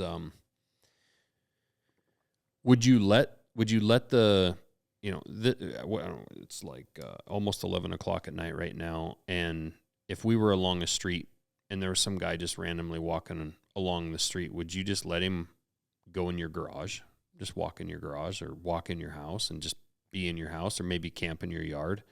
Like, there has to be boundaries. There has to be security, and there has to be an understanding of, what's allowed and what's not. And you have to know, like, who is that going in your garage, and who is it that's coming in your front door? And anyone that's for like open borders, I guarantee you they've got a lock on their front door at their house. I guarantee you they got locks on their cars, right? 100%. Every one of them, they have a bank account. They have a security code, so no one can get into there, right? It's all those things. So it's not even logical, right? That's the problem. And I don't even understand the political part of it. Like, I actually don't understand at all. What the purpose is? Yeah, and it's other than literally thinking somehow that you're going to be gaining voters from it. Yeah, we could go down a long conspiracy theory, discussion on that, it's just weird, man. I don't know. It's frustrating. I've actually gone away from watching the news a lot. Yeah, same. And because I don't know if I should even trust what I see anyway. Right. This situation like this, what's going on in Israel, super frustrating, because, there again, for me, like, I don't really care what happened. I can't do anything about what happened 4, 5, 6, 700 years ago, 30 years ago, 50 years ago, 80 years ago. Right. We're where we're at. Right. Right. So my thing is, I wish, the easy thing for the world would be, hey, the lines are where the lines are, and that's it. Right. Just everything is just leave it alone. Right. But, what happened over there, like, I do worry that it's a pretty hot situation, and if that were to happen, that was their that's one of the things I saw Netanyahu say, is like, hey, that was our 9/11. We have absolute right to go and do what we're doing. No, if that was Tijuana and L.A. or San Diego, yeah, oh yeah, how would we feel? Oh yeah, 100%. You know? Yeah, and you know, and that's the I don't know the solution to it. Like, I don't want to see one of the guys that was at the match just got back from doing some work, and I was glad to see him back, you know, and back with his family. It was a picture of him and his wife and the kids, and I'm like, I'm glad, you know. But he's also a stud, you know, like he's needed, you know, and he can do good work in these other places, and that's the thing that's a challenge. Like, selfishly, I'm like, no, man, let's just freaking throw walls up and let's just protect ourselves from the outside world. Part of me, though, wishes we would actually, I understand, like, if we move a bunch of ships over there and whatnot, just our presence alone is some containment, right? That might prevent World War III, right? But I also am ready for a little bit of craziness to happen to make the rest of the world also step up, right? Like, we seem to always be the sheriff, and what bothers me is I see us being the sheriff over there, but I see our border open, and I also see our debt crisis and the fact that most major cities aren't safe to walk through. That's where I get really bothered that, like, I paid a lot of freaking taxes this year, and I see where those tax dollars are going for, you know, even when I don't see our military guys being funded enough, and it is easy to say, you know what, let's bring everybody home. Let's build up a giant military. And I've even said it before, right? Let's build up a big ass military that's capable. And when it's time, it's time. And we go bitch slap the hell out of them and we come home. Right? That's a very simple worldview, and it may or may not work. But we also live in a very global world economy wise. Like, honestly, we've put ourselves in the situation where now we are dependent on China, and we're dependent on India and all these other places. That's the one that probably blows my mind more than anything, is like, we have a actual, you know, like, enemy of the United States, but yet we're like working with them. Yeah, we are dependent on them. Well, I mean, how do we, you know, we're importing, we're exporting, we're doing, you know, it's kind of like, I don't know. It's like, you know, it makes no sense. I mean, no. It really doesn't. But I don't know how you fix it at this point. I mean, it's one of those things, without getting into that realm of, like, you know, it's all got to crumble to get corrected. Right. I do think it starts from the grassroots. Yeah. You know, like, the money that is spent to win, you know, at high level politics is just absolutely insane. Yeah. But I think the changes have to happen, like, you know, city, you know, state, you know, county, those kind of things. And I'm a hypocrite when it comes to that, because I don't go to county commissioner meetings. I haven't been to a Frenchtown, Montana coalition board meeting, like at the fire hall, like, but you're right. Like that, like, I can't have any effect at all on maybe the state House and Senate, but for sure the U.S. House and Senate. Right. But, I have said that we need more people doing, not to point a finger at ourselves, but something similar to what we're doing, where grow to whatever level. If it's 10 employees, if it's 6 employees, if it's 50 or hundreds, if we could repeat what Seekins is doing and what we are doing and what some of these other companies have been doing, you know, look at a company even like Leupold of like they're legendary, Nosler, right? They're legendary brands, and they hire and employ a ton of people, and they're a net positive big time for their community.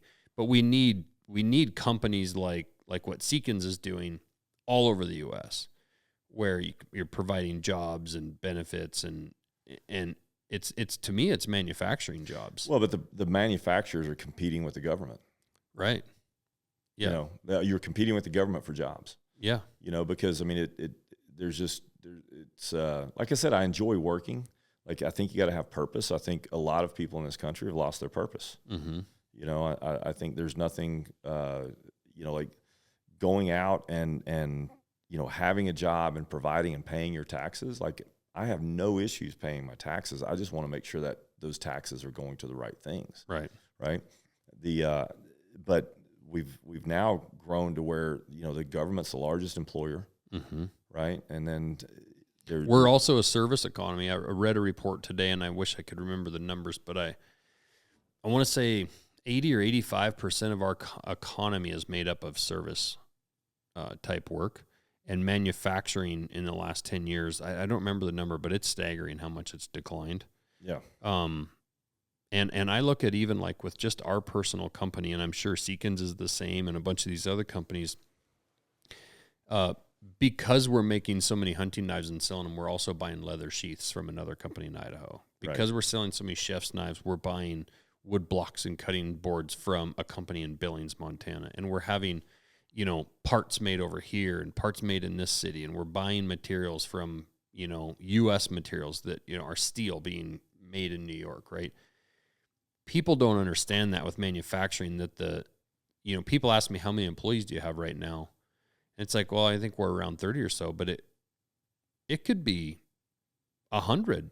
Easily. Yeah. Easily that or more that are directly being supported by what we're doing, And that's entire families. Go back to the construction side. We had, hundreds of employees at times, right? And those guys were part of our family, right? Mm-hmm. I mean, and for somehow, and I'm not saying maybe large corporations aren't to blame for some of this stuff, but somehow being successful in business became a bad thing. Right.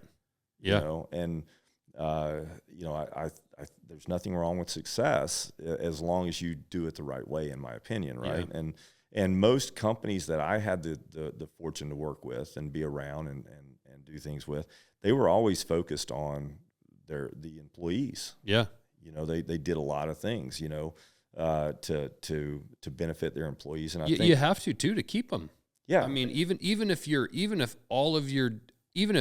only doing that stuff just to keep them, even if it's not because you love them and their family and whatever, it's still beneficial to those employees in your community. And then you have a company like ours. I mean, I absolutely adore those people that work downstairs, and I'd do anything for them. Yep. And a lot of them are young. I'm checking in on them, and I'm making sure, like, several of them have moved from out of state, and they don't, we were having a meeting, and I was like, hey, if you go hunting, will you please, I don't care if it's 4 a.m., send me a text that I'm going up Roman Creek. Hey, Josh, I'm going up Roman Creek. I should be back by 6. I'll shoot you a text. If I don't hear from you at 6, fine. 7, 8, starting to wonder. 9, 10 o'clock, we're coming looking for you, right? But please send me that, because, like, your dad might live in Connecticut or California or whatever. But, like, I worry about those people, right? And I told them, you are never going to be bothering me if you text me at 3 a.m. on the way to a trailhead. Yeah. Hey, I forgot to text you last night. I'm going here. And you're right. Like, people talk about corporations and evil corporations and all this stuff. And people always are thinking about, like, the top 5, Amazon and Apple or whatever. But, like, the vast majority of corporations have less than 10 employees. Yeah. Small business is what does everything, and so I think the goal, as a nation would be but we have to inspire people to want to do things, mm-hmm. And we live in this social media world to where someone thinks that it's a job to just go on and post pictures, right? And then make their way doing that. Like when I was a kid, like if you called me a rich kid, we had to fight, right? That was an insult, you know. And nowadays it's a compliment, right. And it's everything's kind of been flipped upside down, but yeah, there's a lot of good, hardworking people out there that just don't get the benefit. And those people that are the hardworking people that I grew up around, those are the ones that, to me, I mean, they're serving their country in a different way. Mm-hmm. Right. They're going and getting their job, and they're paying their taxes, and it's cliche to say it, but you got the roads getting built, the buildings getting built, all of these things. But, if you don't have that, then you don't have anything. The construction companies that are out there that I used to work around, like everybody was just good people. Yeah. My dad is the hardest working person I've ever known. He was in excavation, still is. And, small time guy, a couple of employees or whatever, but like absolutely a net positive to that community and help build that community over the last 40 years, and everybody we worked around in that, like when I was a journeyman lineman, I mean, all those dudes are super good dudes, family people, right? And they're making good wages, and they're going out in their community and they're spending it, and they're donating money at the local cancer benefit, and Yep. you know, supporting little kids in their cookie sales and baseball teams. And but that's all provided by, that was also because we were also working for a big ass corporation. Yeah. You know? I think that this hierarchy, you know, that's the thing I struggle with a lot. Cause, you know, my father, you know, in construction, one of the things I noticed with him early on, like as a little kid, how he treated like the guys on the crew, you know, he never big bossed them, you know, it was just, he'd just go out there, and if it needed to be done, he'd do it, you know, and that was his mindset. And then I remember him telling me, you know, that, you know, hey, that guy in the ditch, his wife and his kids at home love him just as much as, you know, his family love him. Right. And so and I always had this mindset that, you know, equality until you prove myself that you're lesser. Right. But until you prove to me that you're lesser, we're all the same. You know, you can be smarter than me, you know, that's fine. Right. Confidence. I always had confidence that I could outwork you, you know, like you know, we can work pretty hard. Right. And so I was never intimidated by work. And I think that, and that gave me the confidence to go do a lot of the things that I've done. But today I think we just don't have that working generation coming up in the schools and those kind of things. I mean, it's just a different time. Like I got those grandkids, and I worry about them, you know, and what they're going to face, you know. And my grandson the other day had gotten needed to be counseled at school, supposedly, and because he didn't supposedly for bullying. And then what it comes out to be is that he doesn't want to be friends with someone else, and that person wants to be friends. So it's almost like they're like forcing, like, you know, it's like, hey, he didn't say anything wrong. He didn't do anything wrong. He just doesn't want to be friends with that person. Right. And we should have that option. You know, people, there's different personalities. We're trying to force everybody to just be this, you know, everyone kind of, you know, kumbaya. It's okay to be a hard ass. It's okay to be, you know, super kind to this person. It's okay. Like pick your way, you know? But you know, it's, I look at my dad, he was kind to everybody, but if someone didn't know him, you know, they might not have known he was as kind as he was. He didn't have to prove it to anybody. He just did it. You know? Yeah, the hardworking thing is interesting, and I have a quote I wrote downstairs on my board that I really like. It's not enough to work hard. You have to work hard and love it. And I told my employees downstairs, I don't want you to just work hard here. I can find people that want to work hard. I said, I want you to work hard and actually love it and be into what you're doing, right? Because that's how you're going to end up having passion for the job. That's how you're going to end up really doing the right thing when it's the hardest to do it. It's interesting because like my dad, we worked really hard when I was kids and doing excavation and doing everything that we were doing, and I loved it. Like I really did. I loved going to work with my dad and doing that stuff, you know. And I see a lot of people with these blue collar jobs, the guys that built this building. They worked their ass off when they built this thing, when they framed it. And you come out here, they were having a great time. But they were working hard. It's a mindset. It is. You got to either, you know, and that's probably why I got out of the construction business a little bit, right? Because I knew there was someone else that was going to fill that role, whether I was there or not. You know, and so for me, I kind of lost that passion for that. Like I enjoyed the challenge of it, you know, the different kind of things that we did back then. But it just got to where it wasn't enough to keep me motivated. And so I looked for other things, right? And and that's kind of what led me to doing this more and more and more, right? And so it's you know, and it's okay. Everyone's, you know, what's interesting about what you're doing now is there's no finish line. No, but I don't know if there should be a finish line. That's the different thing too, is we want to identify ourselves by what we do. Right. You know, are you Josh, the knife builder? Or are you Josh? Yeah. Right. I always say I'm more proud of like the kids I've raised, and like I've got really good kids, and I will say, because I think a lot of kids are shitheads. Yeah. But I'm very proud of the kids we've raised, the work I've put in around my place and everything that I've done, and all the different things. But I'm not just I think I'm a really good husband and a good dad, right? Yeah, and that's everything else is it's not really my identity. You know? Yeah, and that's the problem, that we want to self-identify on what we do a lot of times, and that's where, and it's okay to move. I think you should be able to a great counsel I got. I brought my nephew.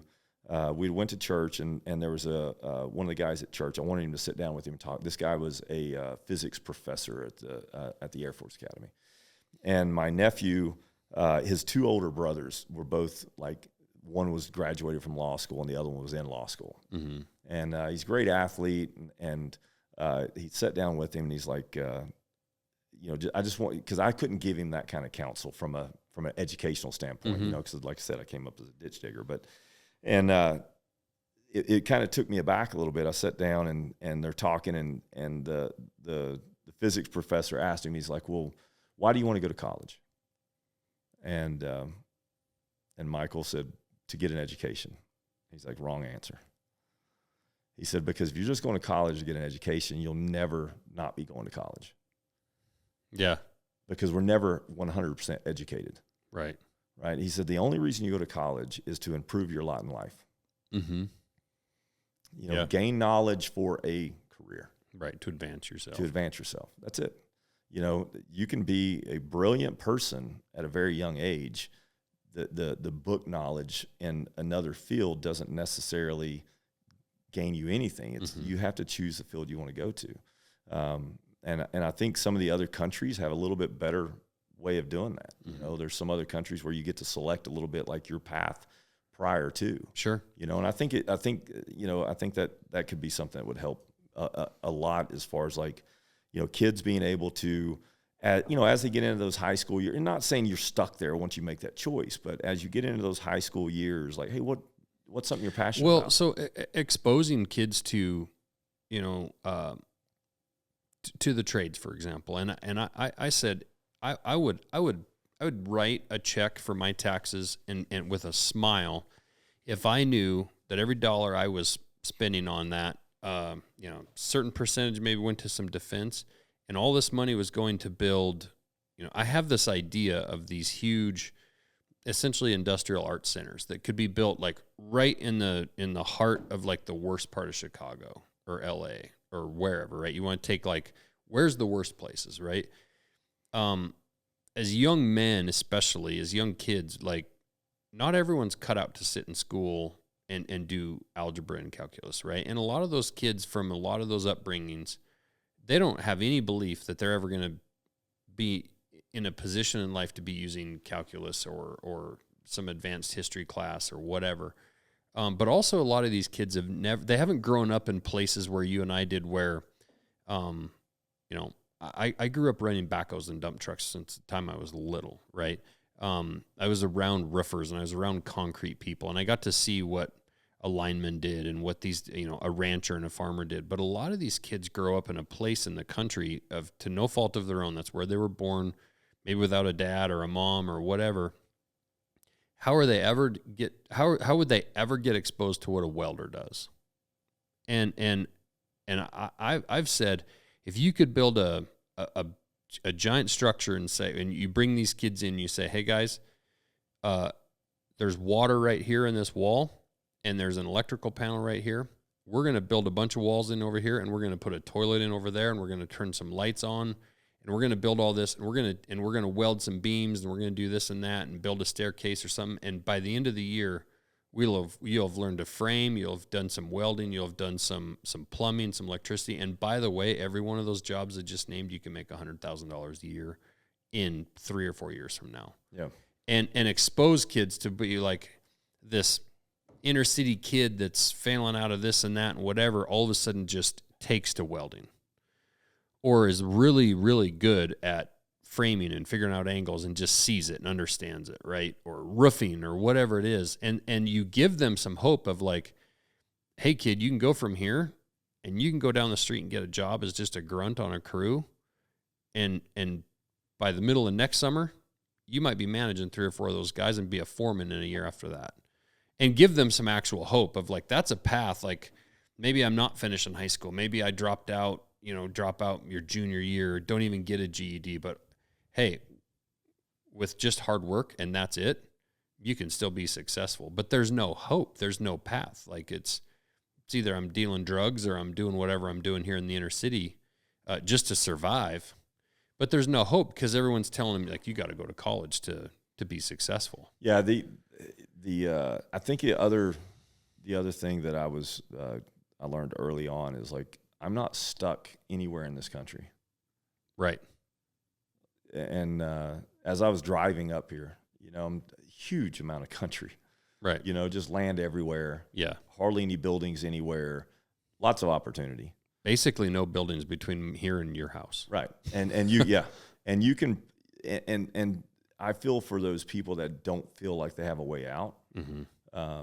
And so my father, like he just, he went where he had to for work. Right. We did construction and the company grew not in one location because it wouldn't grow in that one location. We had to go to other locations to grow it. Sure. Right. Because there just wasn't enough work in that one area. And so he taught us, early on, like, hey, go where the work's at. Yeah. And that's the other, goes to what you're saying. Like if it's not there, like what's to keep you from figuring out a way just to go somewhere else? Right. There's just a lot of opportunities out there. And there's a I've, lot of companies that are needing people 100% that to come in and do that kind of work. And I know, most companies are very good, at least the companies we were around. Like we took, workers in that had never done what we do. Right. But you train them. Right. You train them because I need them to work well. I need them to understand it. You train them. Yeah. And then the ones that wanted to excel, they continued to progress. Yeah. Are they ethical and hardworking? Yeah. And from there, like the sky's the limit. And like with where we're at, with what we're doing, like you can come in here as a knife tech and down the road we've told everybody down there, like we're going to likely be big enough down the road that all of you are going to be managing somebody.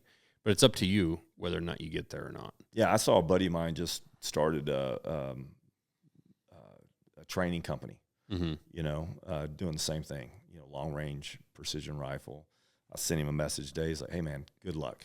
I hope it, all honesty, like, and I hope you do awesome. Mm-hmm. He's like, I appreciate it. I've got some questions. And, I'm like, that's perfect. And that's something I think too is maybe it's because I've gotten older. Like I'm competitive. I'm super competitive. But mm-hmm. at the same time, I've gained over the years joy in watching others succeed. Mm-hmm. Like I enjoy watching someone else like do well. Like and from a true like, man, that's awesome. I'm glad for them. Yeah. Right. Because they've got a family. They've got kids. They aspire to do things. We need people succeeding to show people that it's still possible. I think a lot of people think like it's not possible, right? Like with what Seekins is doing and some other companies that we've looked at, it's helpful knowing like everyone that's telling you it's not possible, but then you look and you see what they're doing. It's like, it's possible. Yeah. Like you got to make the right moves and you got to build it the right way. And you need some help along the way, but like, it's still possible. Yeah. And like I said, failure's a great teacher. Yeah. Like we had a coal mine that absolutely about destroyed us. Me and my brother, my dad passed away and we were dealing with that coal mine and it didn't work out, cost us a lot of money. Yeah. We learned a big lesson. Yeah. One being not getting coal mines. No shit. It was my brother still has a clump of coal and he's like, that's $1 million piece of coal right there. Yeah, no doubt. But it's, but that's okay. You just got to keep, keep moving forward. My dad was broke quite a few times, in the mm-hmm. construction business. That's the challenge with it. Like there's no guarantees for tomorrow, right? Yeah. Especially anything underground. You don't know what's going on underground. Right. And so we'd run into some weird things and it could be very expensive. Yeah, I can't imagine some of this stuff because even just digging in Missoula for the power company, I fell in a steam tunnel once with a backhoe. you dig into old cars that were septic tanks. And, yeah. The tunnels are tough because you get into like rock, and then you got mud above the rock. So you got to blast the rock, but then the mud's going to come in on you. So you I can't imagine. Yeah, it gets pretty challenging. But that's the business you're in, and you make do with what you got. You know, and just try to complete the project. And some projects we made money on, some projects we lost money on. You just hope when it all shakes out that you can stay in business. Right. Right. But we always had that desire to do whatever we were doing well. From being lineman, you got specification books, you got to do it this way and that way. Like, we were going to do it the right way, whether someone was there to make us do it the right way or not. Right. Because we took pride in what we did. Yep.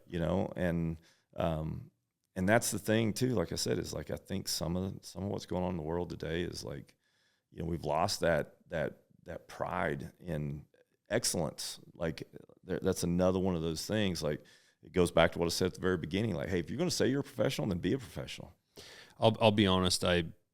Unfortunately, and it's why I don't watch a ton of news, because it's easy for me to get down. It's easy for me to get really frustrated and upset. But like, I've kind of gotten to the point, and I worry about it for my kids. It's why I'm trying to raise capable kids that are able and going to be smart and able to figure things out. But it feels like it's not going to turn around until there's a real actual possibility of losing it. When things really get to their hardest point, I hope we still have enough capable people and enough wherewithal to pull ourselves out. But I truly believe at this point, and it might take another 20 or 50 years, but I feel like it's going to be to the breaking point before like politicians make the right decision for the right reasons. People buck up and start making things again in our country, and a lot of it's going to be out of necessity if it's not too late. You got to take the career path out of politicians. Yeah, that's the thing. You got to take it shouldn't be a job. It shouldn't be a career. Right. It really shouldn't be. It should be like, go serve, like go and do your political time to better this country, and then take the lobbying out. Yeah, term limits. It's a business. Yeah, it's a business. Yeah. 100%. Hey, man, can we take? Okay, keep going. It's good. Yeah, a piss break. How about we just end it? All right. Man, I it's late. It's almost midnight now, but I really do appreciate you coming all the way over here. I highly respect what you guys are doing over there. You and Misty are doing truly incredible work.